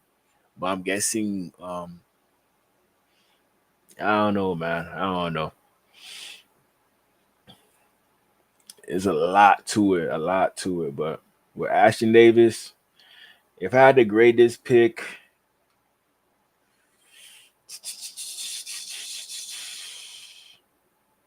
C plus, B minus. C plus, B minus. You know, but hopefully these picks can end up like Aaron Brewer and Jonnu Smith for us last year. One of these guys got to work. At least one of these guys got to work. At least one.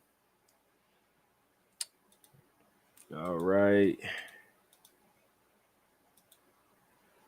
Next person we got is Ifatu Melefanu. I'm gonna show y'all his brother real quick. I think y'all gonna remember his brother. Obi Melefanu. Obi Melefanu Raiders.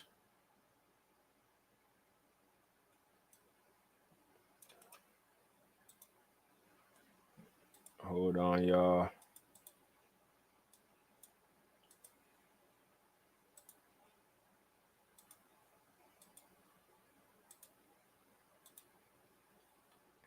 This is his brother, Obi Melefanu. You know, he definitely had one of the best combines of all time, but his brother did not end up being good in the NFL.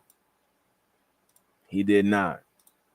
You know, even though he was 6'4", about 225 pounds, you know, had speed for days. We're going to look at the combine numbers right now.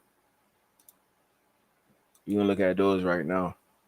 You know, I look, he wanted the Dolphins to draft his brother when he was coming out, but, you know, the Raiders picked him up in the second round in the 2024 NFL draft.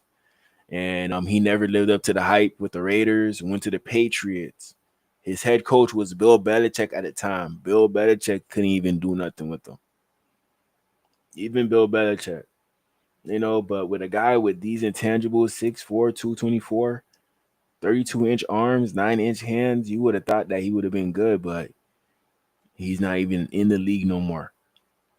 4.4 on 40-yard dash. 1.5 10-yard split. 44-inch vertical. 11.9 broad jump.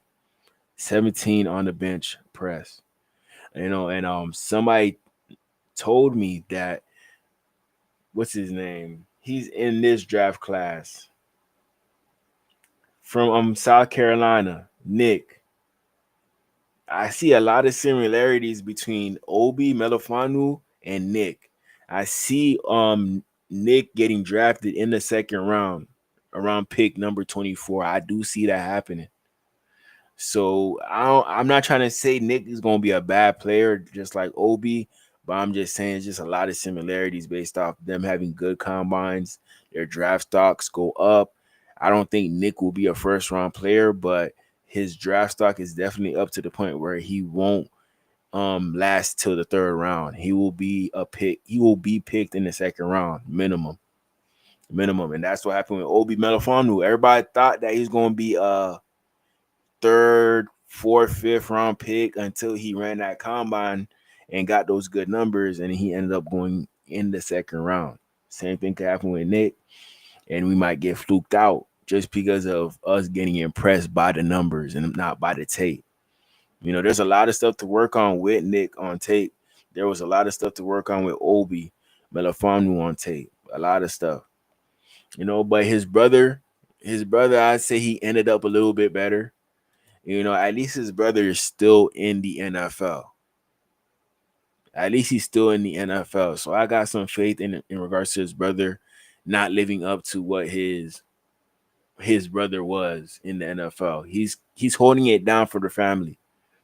But he hanging on by a thread because we signed him to a 1-year, $4 million contract. That's what we signed him to.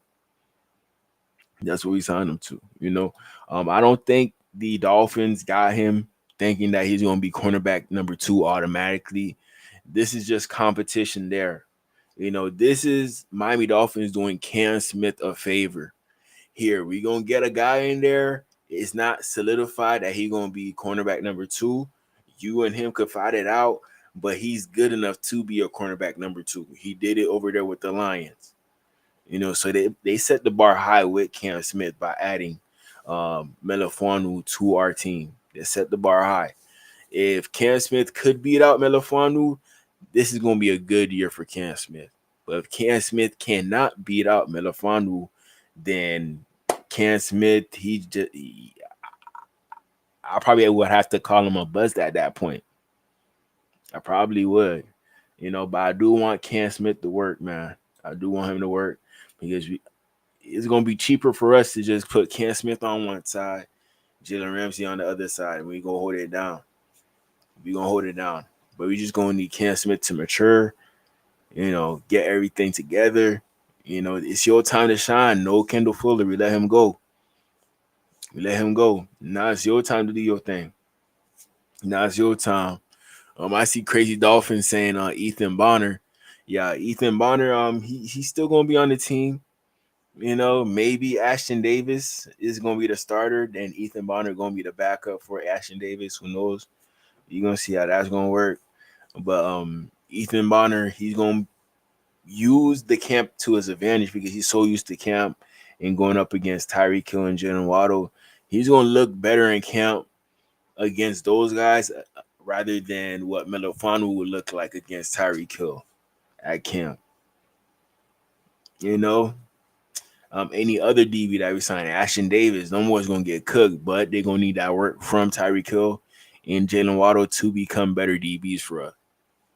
They're going to need that work from those two guys, man. So, Melifanu, this pick, I give it like a C+, no B, C+. But I would like this pick more if I know you're going to get another cornerback to put in there.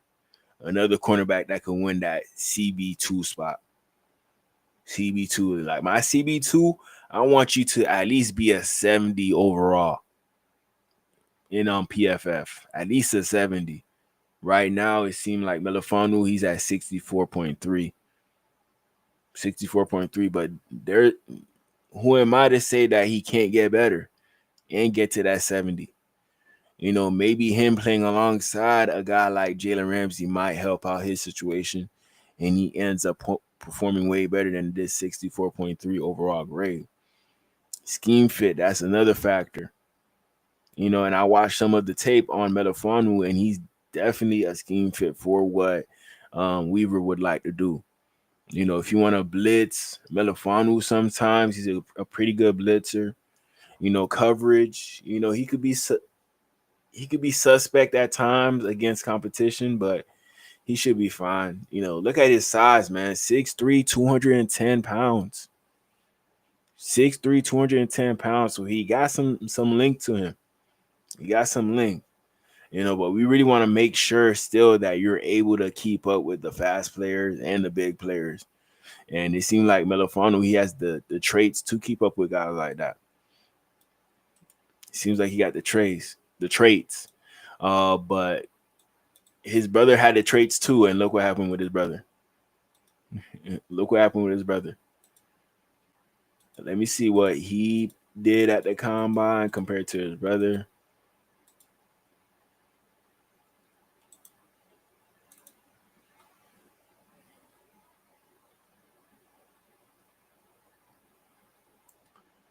Okay, so they measured him at 6'2" and a half, 205 pounds, 32-inch arms. Okay.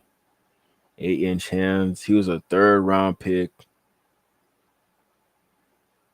Pick number 38.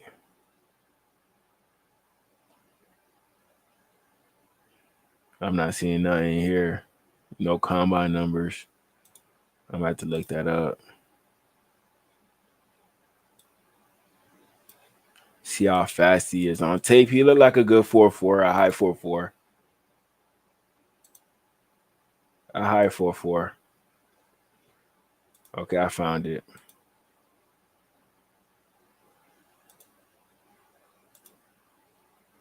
Right here we have the RAS score of Melifonwu, 6'2", 6'2", 6'24", weight 205 pounds, 16 on the bench. That's pretty good.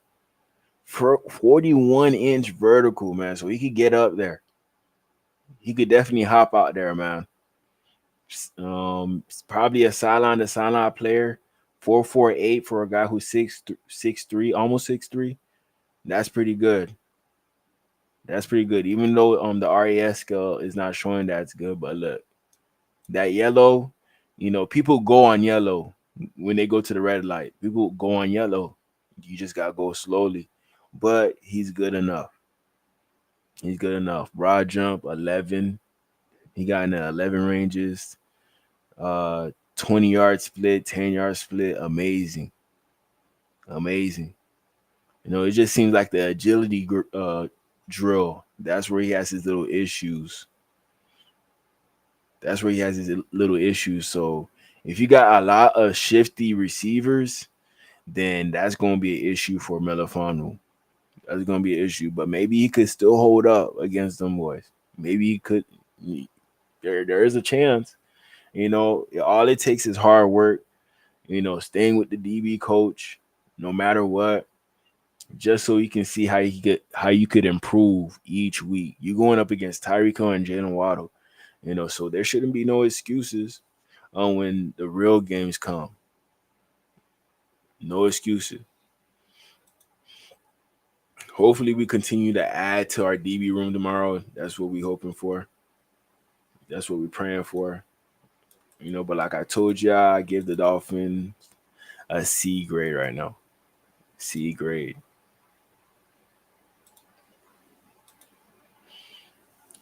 We're going to watch some film. Melifonwu.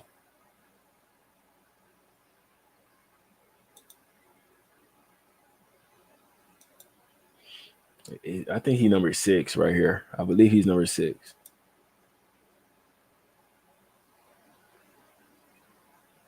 Good cover ability. That's against Otten. Cade Otten. Had a pretty good year this year. So he's not a bad safety at all. No, not a bad safety, not a bad tight end at all. But Melifonwu, he definitely did his thing, stayed in his zone, got him. Punched the ball out too.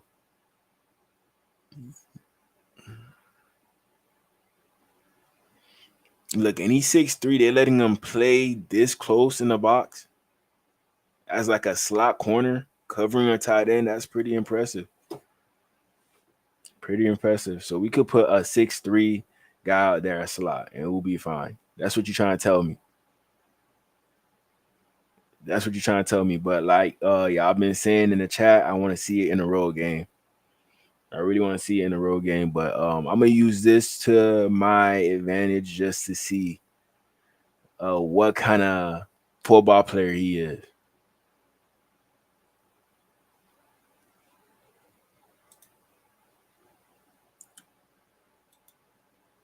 Fatu Melifonwu.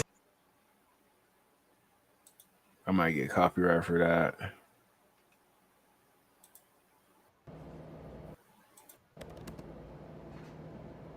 Right here, we got Melifonwu at deep safety. I can see him right here. Let's check him out.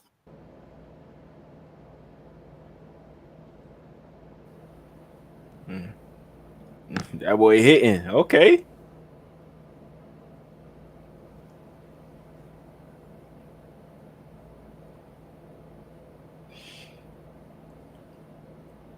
You can use him as a chess piece as well. Seems like everybody on the same page. Everybody know what's going on.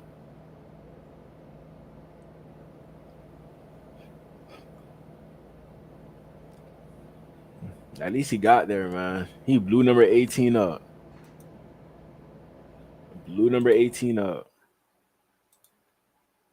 Quiet day 2 for the Lions in free agency. Former safety C.J. Gardner-Johnson got traded from the Eagles to Texans. A big note, Detroit's defensive backfield continues to get a makeover. Fatu Melifonwu is off to Miami, agreeing to a one-year deal with the Dolphins, NFL Network reports. The Lions drafted Melifonwu in the 3rd round in 2021 in a pick acquired in the Matthew Stafford-Jared Goff trade. 2023 was Melifonwu's healthiest and most productive season. His interception sealed the division-clinching win in Minnesota. He was only healthy for 3 games, though, this season. That's the bad thing about Melifonwu. You got to hope that he can stay healthy. That's a big issue, the injuries, man. The injuries. You know, hey, fam, if you need anything, bro, I could get something from Haiti to help you not get injured throughout the whole year. I got you, fam. I got you, because we can't sign you to this money and you're not going to be available. You're not. And so if this play don't work out right here, us signing this player does not work out, then it means that we let go Kendall Fuller too early, in my opinion. We let him go too early. We're going to see how the market, plays out. Maybe they still have an offer on the table for him, but he probably just looking for all his options out there. That's probably the situation. So, yeah, shout out to Melifonwu from Detroit to Miami. From Detroit to Miami.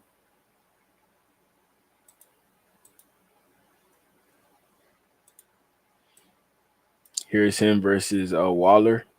Let's check this out.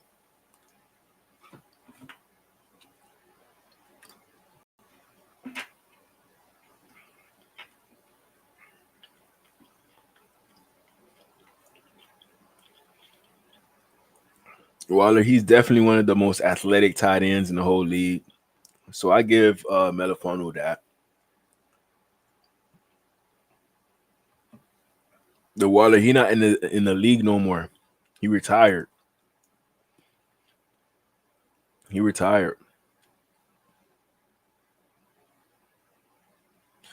But like less athletic tight ends that are still good, I think that Melifonwu could guard them. But if you're like a physical specimen, I think Melifonwu gonna have a hard time, man.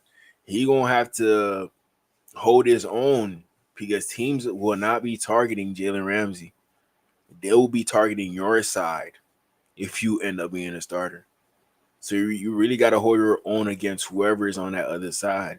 Even at practice, Tyreek Hill, he's on that other side, but you got Waddle right in front of you. You know, you do want to worry about Tyreek, but at the same time, you don't want to need a cornerback. And if you're the best cornerback, we're going to make sure you're covering either Waddle or Tyreek. And it's going to be like that every game. We're going to make sure Waddle, we're going to make sure Jalen Ramsey is on the best receiver of every team. And then we're going to make sure Melifonwu, maybe he going to be the best cornerback to go on wide receiver number 2. As of right now, he's that person. But maybe we're bringing in somebody else who takes that away from him. So he's just going to have to come off the bench. And as that, you're going to have to make plays consistently. No matter how big, how tall somebody is, you're going to have to figure out a way to make the play.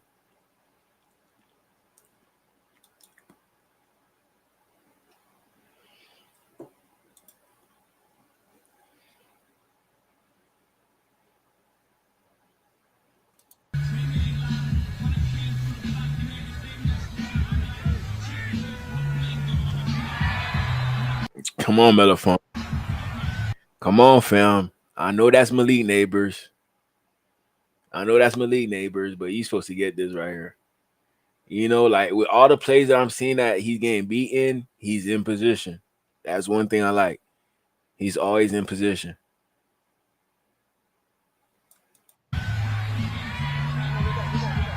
But Malik Neighbors, he showed that he's going to be a top 10 receiver this upcoming year. That's what he showed.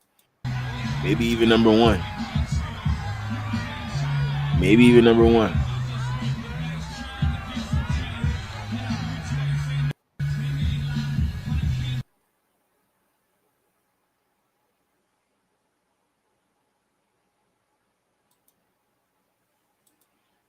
Here's a Melifonwu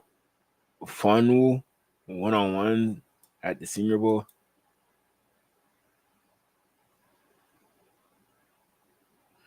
Pretty good feet for a guy who's 6'2", 6'3". Pretty good feet.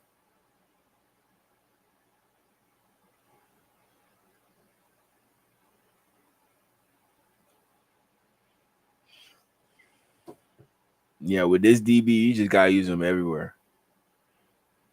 Use his long limbs to his advantage.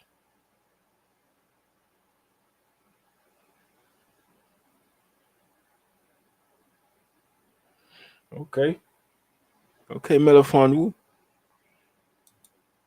You need to talk about your brother more. Everybody wondering what's going on.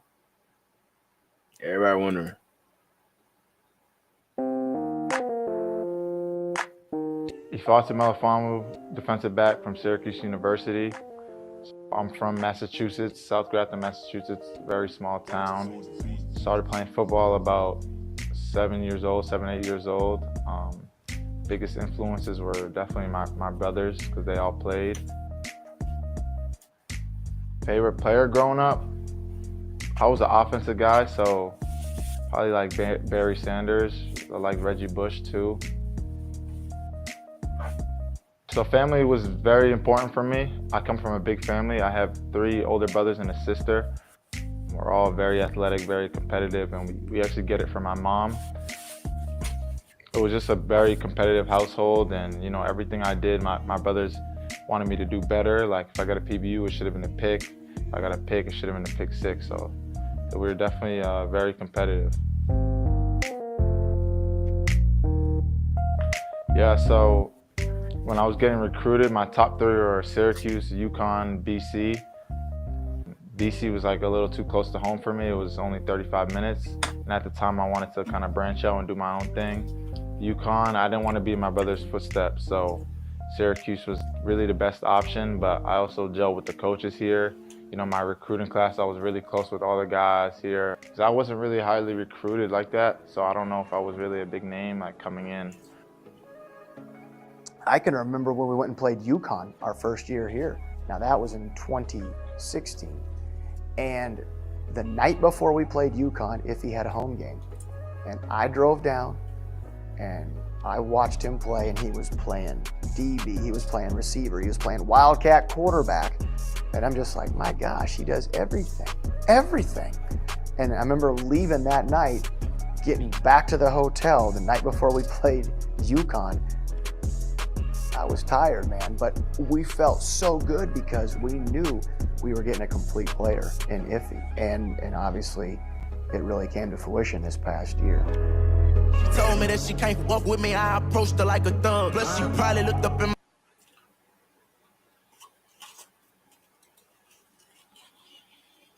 No copyright, so I had to stop right there. I had to stop. But yeah, I got to know him a little bit.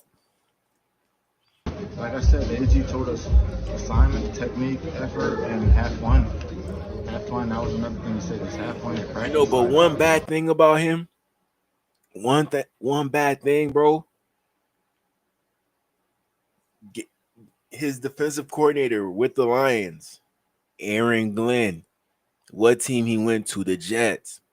So whenever we go up against the Jets, Aaron Glenn gonna know exactly what to do with Melifonwu to win the game. Like maybe they're gonna get another receiver, a very, very good one, to pair alongside Garrett Wilson. Whoever ends up being in front of Melifonwu, they're gonna take advantage of him.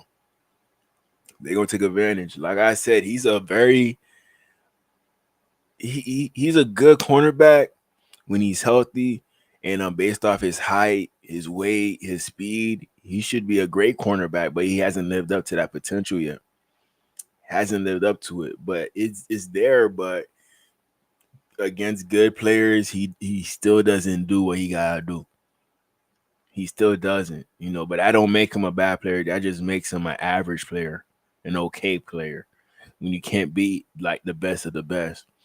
Jalen Ramsey, we know that he could beat the best of the best. That's why we trust Jalen Ramsey. But with Melifonwu, we don't know if he could beat the best of the best. He could probably beat like 65, 75% of people that line up in front of him. But that other 25 during those important games against good teams with good receivers, and we going to need you to step up to the plate, especially if you try and be cornerback number 2. You really got to be able to guard whichever wide receiver number 2 a team comes in with. So if we play the Bengals, we expecting Jalen Ramsey to hold it down against Jamar Chase, and we're going to need you to guard T. Higgins. We're going to need you to guard George Pickens. You know, they got DK Metcalf. DK Metcalf going to be on Jalen Ramsey. Who's another team I could use as an example? I could probably say the Chiefs. So with the Chiefs, you know, I don't mind putting Jalen Ramsey on Marquise Hollywood Brown if that's going to be their best receiver.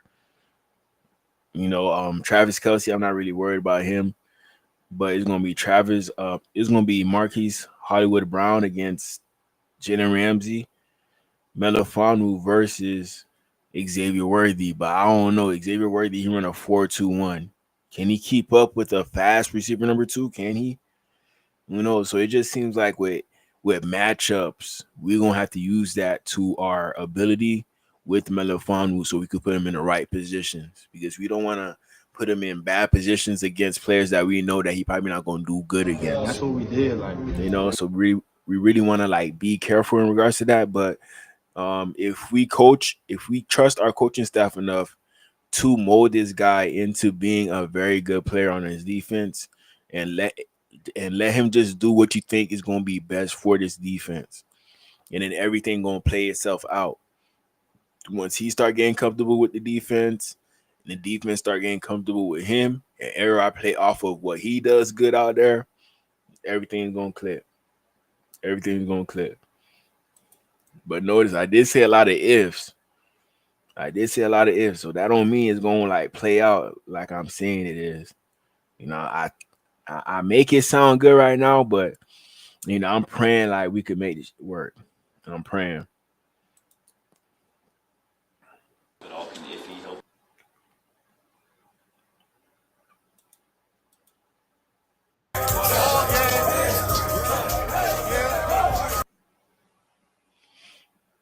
So one thing about him, he been in winning situations with a good team.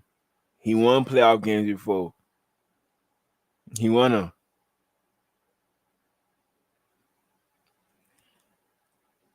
I can't take that away from him, man. Them boys getting jiggy.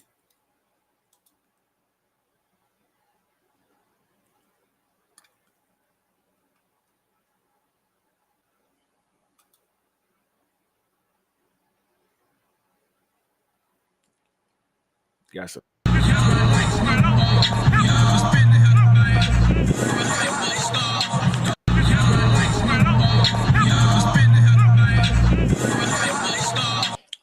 Pretty fluid. Pretty fluid. I wonder if he has a relationship with whatchamacallit, with Trill Williams. I think he does.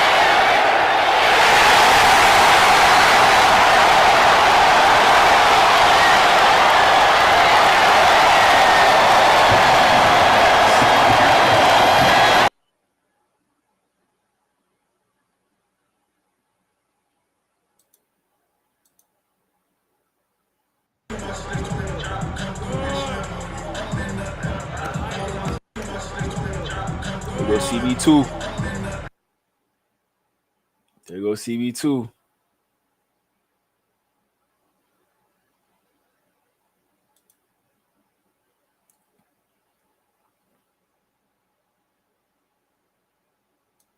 Here we got another clip. This is kind of like a weird formation. You see where Jordan Addison is at, and you see Melifonwu. He's lined up right here.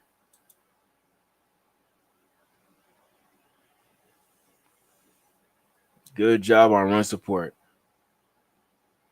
Good job right there. And Jordan Addison, he not trying to do nothing, bro. He can't block. Jordan Addison, he can't block, dog. But I love the effort right there. Love the effort in the box. Get off me. Boom. Good tackle. Good tackle.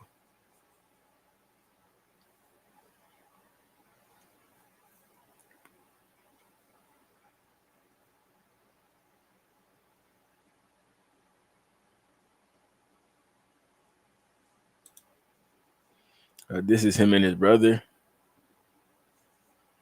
And shout out to Obi, man. Shout out to Obi. Shoot, maybe we gotta bring the boys back together, man. And double team Miami together, man. Maybe. I wouldn't mind like training his brother to be a very, very good football player. He seems like he could really do that. He does seem like. What else? Melifonwu I could search to show y'all.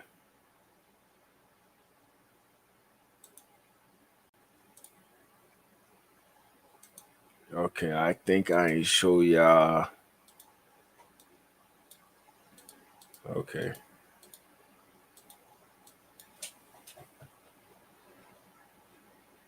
See here.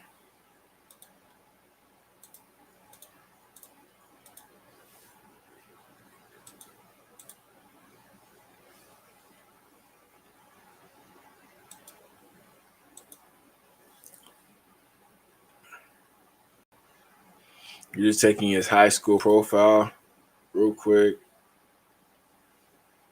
Syracuse 6'2".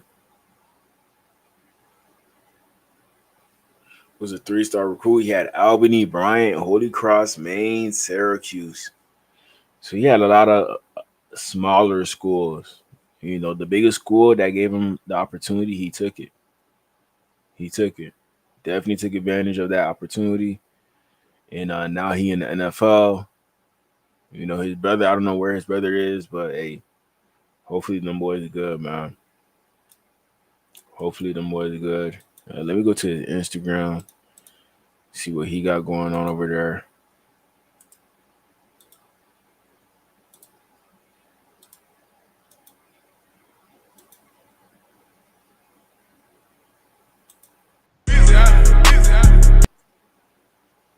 No copyright.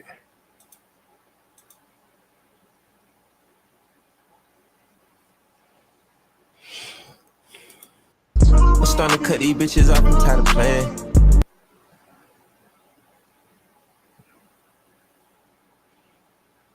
That boy working. And he got the helmet on. That boy, he not playing.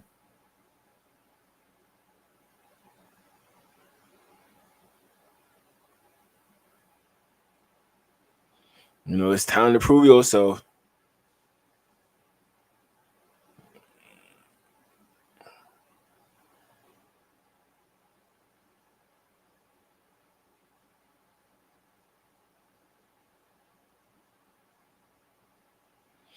This is what I be wanting to do every day. This is what I be wanting to do. To be honest, man.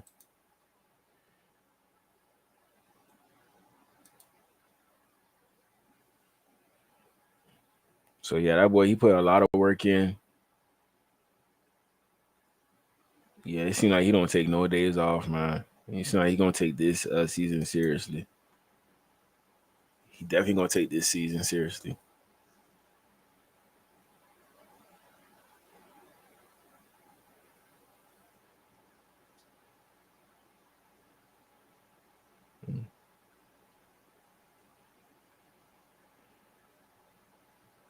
Melifonwu. But hey, shout out to him. Shout out to him. Like I told y'all, he could play safety and DB. But he gonna decide. 2021 NFL Draft, the Detroit Lions select Ifeatu Melifonwu.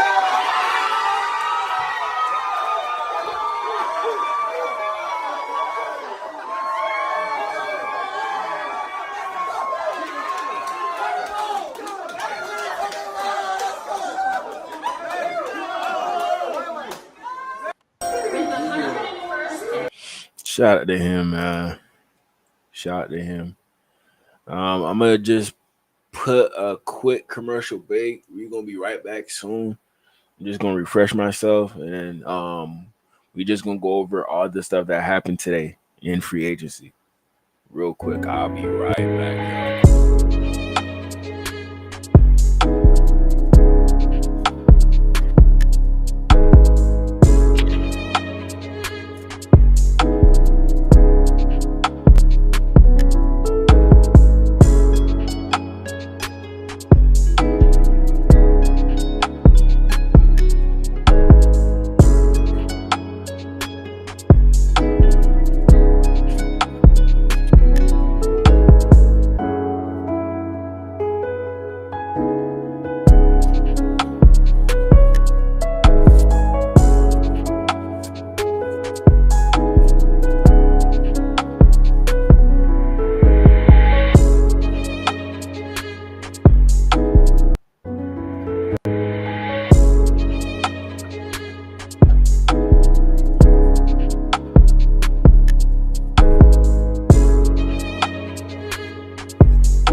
Hey, what's good, y'all? We back. I just had to refresh myself real quick. Appreciate y'all for staying. And was 12:53. And how long I've been on live? 2 hours, man. I be holding it down for y'all, man. I should be asleep at this time. I got work in a few hours, but I do this for y'all, man. So please, if you still here, leave a like, comment, subscribe. You know, because I'm doing this for y'all, man. This is my only way out. So I'm gonna continue to do this. Man. But we're gonna go over some news that happened across the NFL. We already went over the 3 prospects that the Dolphins signed today. There could be other signings tomorrow. If there are signings, I'll probably hop on later on in the day to talk about them. Just like now, we're pretty much at tomorrow today already. So y'all gonna hear from me again in a few hours. Again. But the 49ers, it seemed like they blowing everything up. They $77 million in dead cap space based off all the trades they've been making. They ain't go this player, that player. You know, players that they already signed to extensions. They don't care no more. They're trying to get rid of everybody. You know, so it seems like the 49ers, they could be tanking. They could be tanking. I'm not too sure. It seemed like they're willing to clear house for Brock Purdy's contract. But is Brock Purdy really worth that contract that they're trying to make room for? That's my only concern. That is my only concern. But it seems like the Seahawks, they might have the upper hand on them. The Rams definitely have the upper hand on them. And the Cardinals, if they do the right thing, they're going to have the upper hand. So this division going to be real hard for the 49ers to win. So by process of elimination, I do think that Rams probably going to win that division. Seahawks will be second. Cardinals will be third. 49ers will be fourth. You know, if they keep at this pace, at this rate, they will end up at fourth. You know, they just got to hope that they could draft well in this year's draft. That's what they got to hope for. Get $77 million in the hole. That's crazy. That's crazy. So that Super Bowl window, I think, is closed. That run is over. That run is over until they get a new quarterback. Yeah, because I don't know. I don't think Brock Purdy done won. I don't think Brock Purdy done won. He played well, but I just don't think he done won. And I think the 49ers know that as well. That's why they're not willing to cough up all the bread to him. They're being limited based off what they're going to give to him because they're telling him that he needs all the help in the world. So he's going to have to take a pay cut. But it seems like Brock Purdy, he's not with that. Brock Purdy want as the same amount or more than Tua. That's what Brock Purdy want. That's what Brock Purdy want. So I don't think Brock Purdy going to get that, but he going to fight. He going to fight. That's why he ain't signed nothing yet. That's why he ain't signed nothing. So it's going to be interesting to see what happens with this 49er situation. Real interesting. Shout out to Philly Mike. Eagles, they just lost Milton Williams, but it seems like they're going to be on a good note. It don't matter that they lost Milton Williams. They got somebody who look just like him. And they use the same moves just like Milton Williams. So you wouldn't even tell the difference if he left or not. So that's how good the Eagles roster is. That's how deep it is. That's how we gotta make our team. That's how we gotta make our team, man. Good job using his hands. Not just bull rushing people. Look, beating double teams. I love that right there. Get off me. I boy pulling people off of him. I almost got Lamar Jackson on that one. So the Eagles, they might be okay. My bad, y'all. Y'all didn't even tell me I wasn't showing y'all. My bad, y'all. Eagles might be okay. I'm not even gonna lie.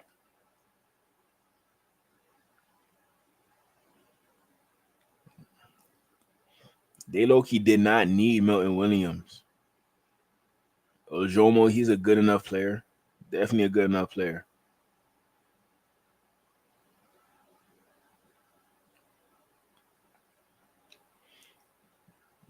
He doing that against good guards too.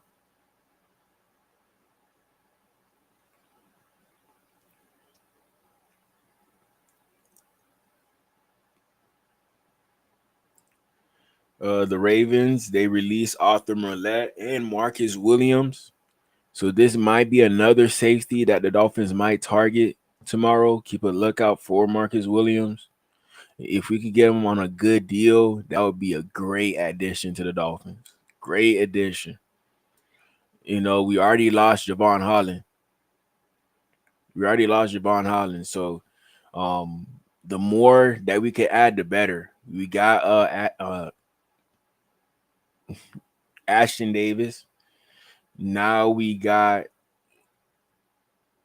Melifanu, who could play cornerback and safety.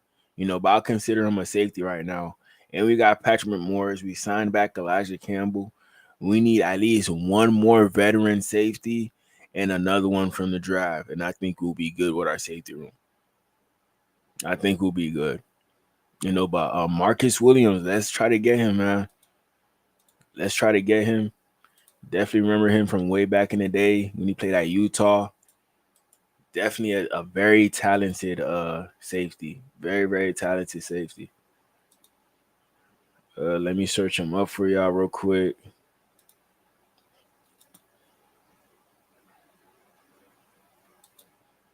See if we get some clips in. If you're new to the channel, please like, comment, subscribe for more content. Help your boy out. We trying to get to that 10K. That 10K is on its way. You already know I appreciate y'all and love y'all.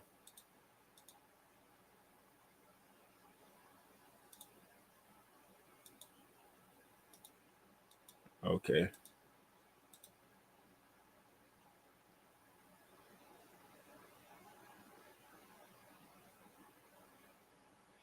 Any good clips of Marcus Williams?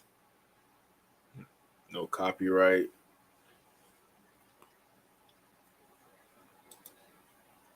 I'm very, very excited to announce the signing of Marcus Williams, a free safety.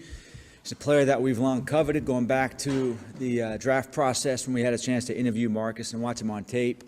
Very exciting that we were able to get him. I want to thank the Ravens organization for supporting us in doing that. I want to thank Marcus's agents, Chaffee Fields and Doug Hendrickson, for assisting in the process as well. We're excited to. He's very good friends with Teron Armstead as well. Very good friends with Teron Armstead from his time with the Saints. So if Teron Armstead come back, I think there's a way Teron Armstead might hit him up and say, hey, we need your help in Miami. Pull up. We need your help. You can have a career resurgence with us. So Marcus Williams, man, keep an eye out, man. I think that could happen. Man. Free agent wide receiver Trent Sherfield is signing with the Broncos on a 2-year, $8 million deal. That's interesting right there. Interesting. I wonder what Sean Payton's seen in Trent Sherfield to the point where he thinks that he could help Bo Nix.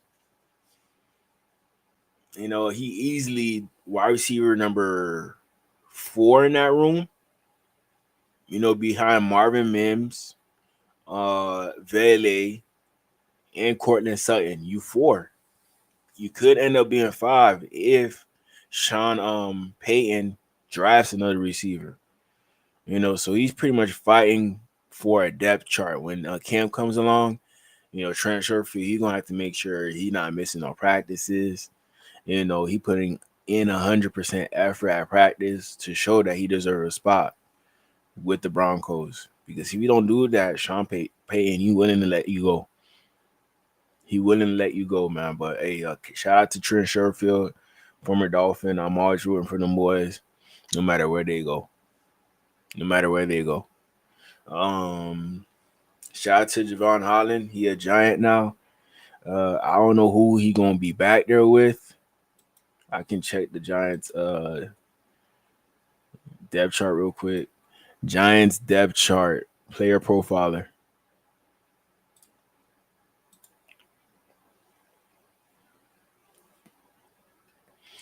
Let's see what they did. Like, come on, man.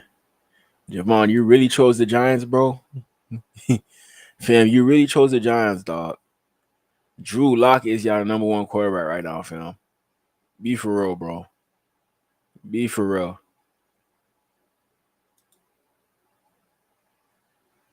Shout out Ralph. I want him to come to us. You talking about Marcus Williams? Yeah, that's definitely a guy I want. Definitely a guy. Running back room, they okay. Tyron Tracy, Devin Singletary, Eric Gray. They okay. They're not bad. Receivers, they're pretty nice, man. They just signed Darius Slayton to an extension. Wandale Robinson, I think he had the second most catches on the team. Malik Neighbors, I don't even gotta say nothing about him. Don't even gotta say nothing. Jalen Hyatt, another deep threat. You know, with the right quarterback, he's gonna be able to use these guys correctly. You need a quarterback with a live arm. You know, could put it right on the money. You know, that would be a great fit for this receiving core. But you know, they're just going from quarterback to quarterback to quarterback. I'm starting to feel bad for these guys right here. Starting to feel bad.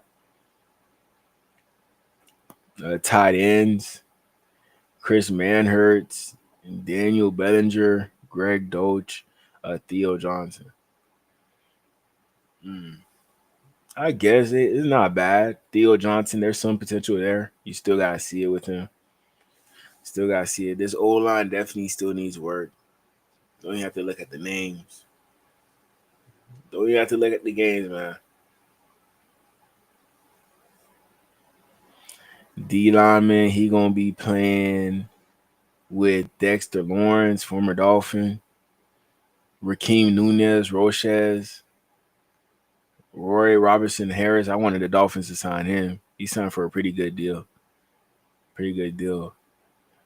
Jordan Riley, Casey Rogers, Ross Black, Vernon Butler.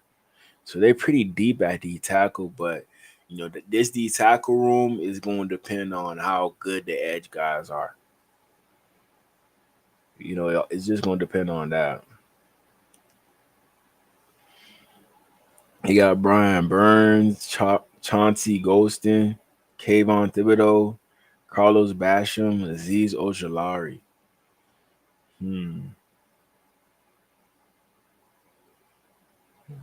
Now I know it just depends on our tackles. Hopefully we could keep Teron Armstead for 1 year. At least one, man. So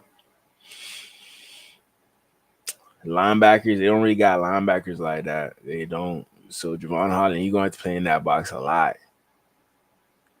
Javon Holland, he's gonna be here. They got decent cornerbacks: Deontay Banks, Andrew Phillips, and Cordell Flott.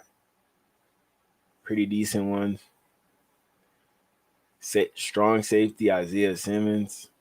So I think he a free agent right now. I don't think he's on the team no more. But I don't know who in this room you would pair up with Javon Holland. I do not know who. They got Paulson Adebo, the cornerback that they just signed. There go Javon Holland. Nobody else really back there with them. Other than Pinnock, he went to another team, I think the 49ers. So all Javon Holland really got with this team is Tyler Nubin. You know, definitely a playmaker out of Minnesota. Definitely got a lot of interceptions while he was over there at his college station. So, yeah, I just think that Javon Holland, of course, he's going to come in. He's going to be the best DB. Out of the cornerbacks, out of the safeties, he's just the best DB on his team overall.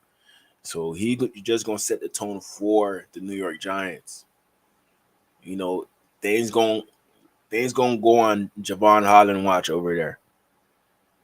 Xavier McKinney, he left the Giants and went to the Packers. Packers haven't replaced them ever since. Now they got Javon Holland, but hey, Javon Holland, be prepared to be finishing fourth or third in the division for your whole tenure with the Giants. I'm pretty sure about that. Pretty sure. You know, do you trust Russell Wilson? Do you think y'all gonna get Cam Ward? What were you thinking when you chose to go to the Panthers? Not the Panthers, the Giants. What were you thinking? Maybe they offered the most money, with what Javon Holland said a few months ago, based off what he's looking for with his next team. The Giants do not align with that. That's why this signing kind of surprised me. It kind of surprised me, but it is what it is. Javon Holland on a new team. Now we gotta find our next big safety. I'm used to it. Minka, Rashad Jones, now Javon Holland. We just lose our safeties and we gotta replace them, but we end up replacing them pretty quick.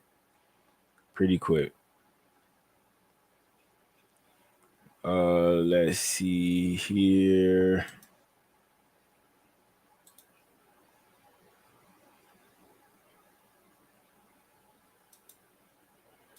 Here we got James Daniels run blocking. I don't know who he's gonna be blocking on this one. I do not know.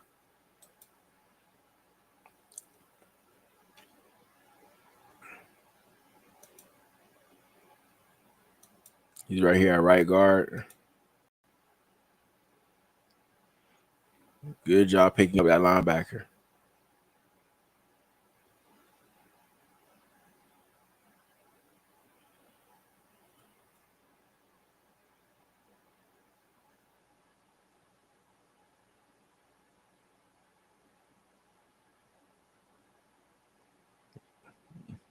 Lee. That boy moving.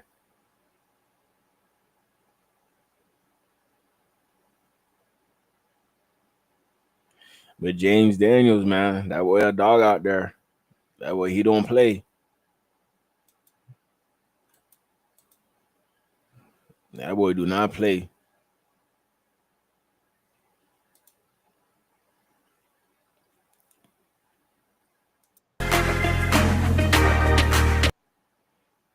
And here we have the Jets running backs working out together. I hate this. I hate this with a passion. There go Braylon Allen. Who the boys think they are, man? Ain't nobody told them to work out together.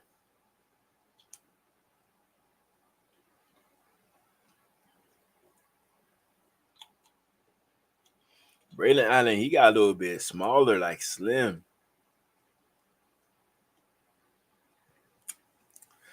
But I would watch out for Braylon Allen based off how the Detroit Lions use Jahmyr Gibbs and David Montgomery.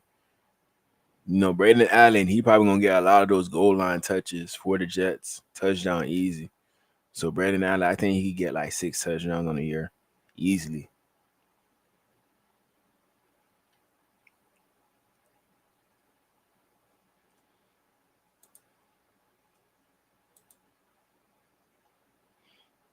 Shout out to DeAndre Hopkins, signed with the Ravens. After all this time when we thought that he was going to sign with the Ravens, now he officially made it happen. And, remember that I don't think he played with Derrick Henry at Tennessee. I don't think he played with him. I don't think so. But now all these Hopkins, he's not a Florida boy. Shoot, you might as well claim us, fam. Might as well claim us. But this is all good vibes right here. It seemed like the Ravens, they treating Lamar Jackson right. That DeAndre Hopkins contract caught me by surprise, but it's still a blessing. Still a blessing, man. But shout out to the Ravens. We're going to see if they're going to make noise in that division. We're going to see if they're going to make noise. If this was enough noise, we're going to see. We're going to see. But Lamar Jackson, he keep getting better every year. So, yeah, I don't know, man. I don't know. With Justin Fields at QB, the Jets will make the playoffs in 2025. Who says who? Says who? Young and terrifying. Stop sleeping on the New York Jets. Yeah, the New York Jets, they got a young-ass team. I ain't going to lie. Quentin Williams, 27. Jermaine Johnson, 26. Justin Fields, 26. Will McDonald, the fourth, 25. Sauce Gardner, 24. Garrett Wilson, 24. Brees Hall, 23. Oli Fashanu, 22. Braylon Allen, 21. The Jets team is very, very young, and once they start building together, knowing what the identity is of the offense, and based off of what Justin Fields does best, yeah, I don't know, man. I don't know. The Jets, they could do something this year with what they got. They could do something. It just depends on if I don't know. If can Aaron Glenn get the best out of Justin Fields? I think he can. He seemed like a good motivator, a very, very good motivator. So shout out to the Jets, but not shout out to the Jets. I don't like the fact that they're making all these moves, all these clutch moves right here. CJ Gardner Johnson, he got traded away, surprisingly enough. Surprisingly. Hopefully he could probably sit it out.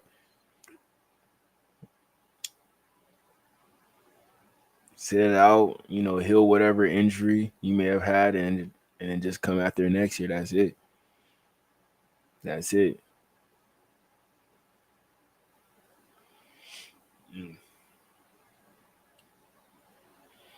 Shout out to Andre Cisco. He signed with the Jets.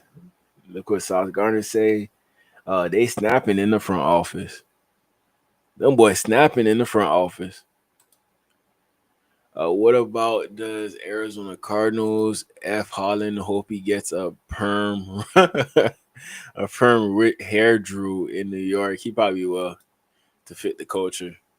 Y'all can give us a 13 pick. We can give y'all Jalen Thompson for the 13 overall pick. Hey, take two off our hands. We'll give you that. But you're gonna have to give us your first. Y'all think y'all can give us a 13 pick for Jalen Thompson? I don't know what you mean by Jalen Thompson. I don't know about Jalen Thompson. I do not know. But shout out to Andre Cisco. Signed with the Jets. That's another issue for the Dolphins. Other issue, even Sauce Gardner, he's advocating for this. He happy about this one right here. So I hate seeing the Jets in a happy state. I really do. But this is one good step if they really trying to change things around. Cisco, he's definitely one of the top cornerbacks. Not cornerbacks, top safeties, top 15, top 20. He definitely in that range. Most definitely. All right, here we got the Cowboys. They still pinching. Javonte Williams, $3 million. Peyton Turner, $3 million. Solomon Thomas, $4 million. Robert Jones, $4.5 million. Yeah, man. Cowboys, they think they doing something. They not doing nothing. They are not doing nothing. Nothing at all. The Raiders are signing free agent Eric Stokes. This is the cornerback I showed you that run a 4.25, 4.27, something like that. This is the cornerback. We're gonna see if he's gonna be able to make any plays for. Let me see. There's nobody else I could really pinpoint on the Raiders. They lost Nate Hobbs, and Trayvon Moorhead. So I don't know about the Raiders defense right now. They still got to add pieces, like I said, but Eric Stokes, it seems like he will be signing with the Raiders. Congratulations to him. Jonnu Smith is back at work following the record-breaking season. There go that boy Jonnu. That boy, he trying to move to linebacker or something, DN. Let us know, fam. Let us know. If you can get after that quarterback, let us know. We got you.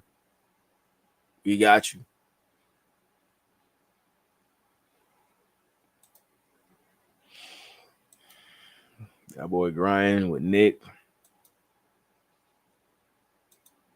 That boy serious out there. No, I'm talking about something else. Let me see. Yeah, we just spoke about this. DeAndre Hopkins going to the Ravens. Surprise. We all did it. We all. A clip of Angela Reese threatening to sit out at WNBA games if she doesn't start getting paid more. So she wants to get paid like a NFL athlete, like a NBA athlete. She wants to get paid like that. And everybody looking at her crazy, but she's standing on business whenever somebody say that. We all did it. Yeah, the CBA is coming up. I can't wait. Girl, y'all benefited from everything. Y'all youngins benefited from NIL. What does that mean? We deserve more. Of course, Everybody. I agree. Everybody. I agree with that. But we got to get paid the consequences. What? Damn, we got to get it up. Y'all got to like deal with y'all. something. Y'all got to do something. But the women coming in, not this year, but next year, or because the ones coming this year will still be on the rookie contract again. Mm-hmm. The ones that the year after, they gonna get more. They probably gonna be making more than us. No, they are. I'm They hurt. are. Like, yeah. I've been in the meetings. They are. That's tough right there. That is tough. Just to go over our free agent signings before we hop off: Zach Wilson, James Daniels, Larry Borum, Ifite Melifonwu, Elijah Campbell, Quentin Bell, Westbrook Akine, Ashton Davis, and Matt Dickerson. Those are my people. Those are the free agent signings. It could have been more people, but just not in this situation.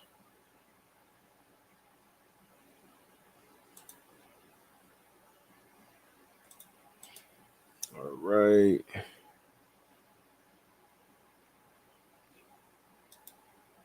Any other questions y'all got for me, y'all?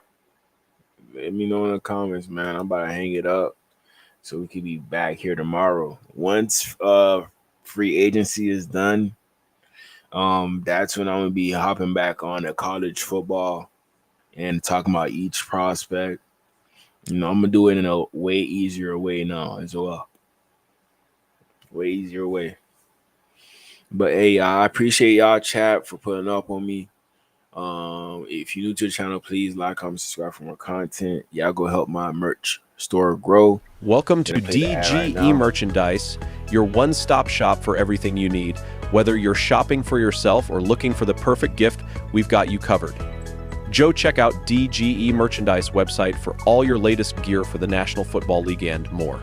Every sale helps the channel grow to bigger and better things, and we wouldn't be here without your support. Shop with confidence, knowing that we offer top-quality products at unbeatable prices. Ready to find your next favorite product? Visit dgmerchandise.com today and start shopping. We're always here to make your shopping experience easy, fast, and fun.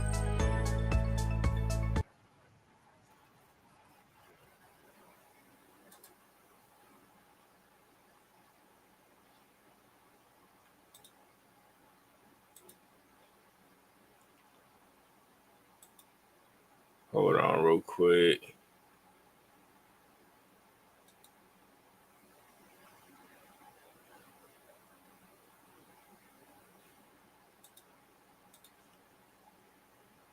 I don't even see me.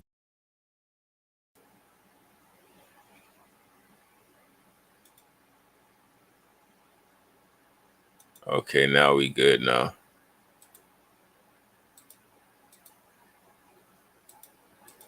Trying to fix my screen real quick.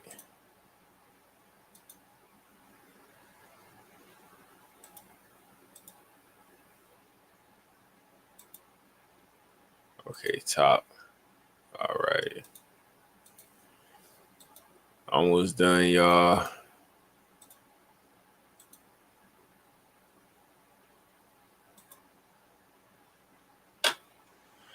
All right. Y'all go check out the merch store, DGmerchandise.com. We got everything you need: hoodies, jackets, you name it. I got a few famous people that's gonna be wearing the jackets pretty soon, so y'all be on the lookout for that, and that will be on my Instagram pages. I'll try to post it on my Twitter and on my I forgot the other form. Come on, man. It was right there, man. But like I said, hit me up. You already know what it is. It's DGE Dolphin Gang Entertainment. It's your boy DG. We'll be back tomorrow. Please like, comment, subscribe. We will be back tomorrow with all of our free agent signings. Whoever we sign, we will talk about them tomorrow. If you just put up to the live stream, go to the beginning of this video and you'll see what I said about Ashton Davis, what I said about Melifonu, all those guys. You're going to see my opinion on everybody. But we also talked about other football topics as well. You know, I would go on longer, but like I told you, I got work in the morning. I'm getting a little bit tired, so I want to be as productive as I can when I'm on live streams. As productive as I can, but I work a 9 to 5, so it's hard to do that, man. But we gotta grind to the point where we could wake up at any time. We can do this. That's the whole goal. That's the whole motive. You gotta keep on grinding, man. You gotta keep on grinding.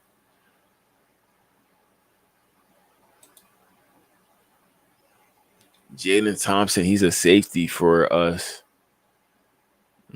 For the Dolphins, I'm not too sure. We Dolphins got that.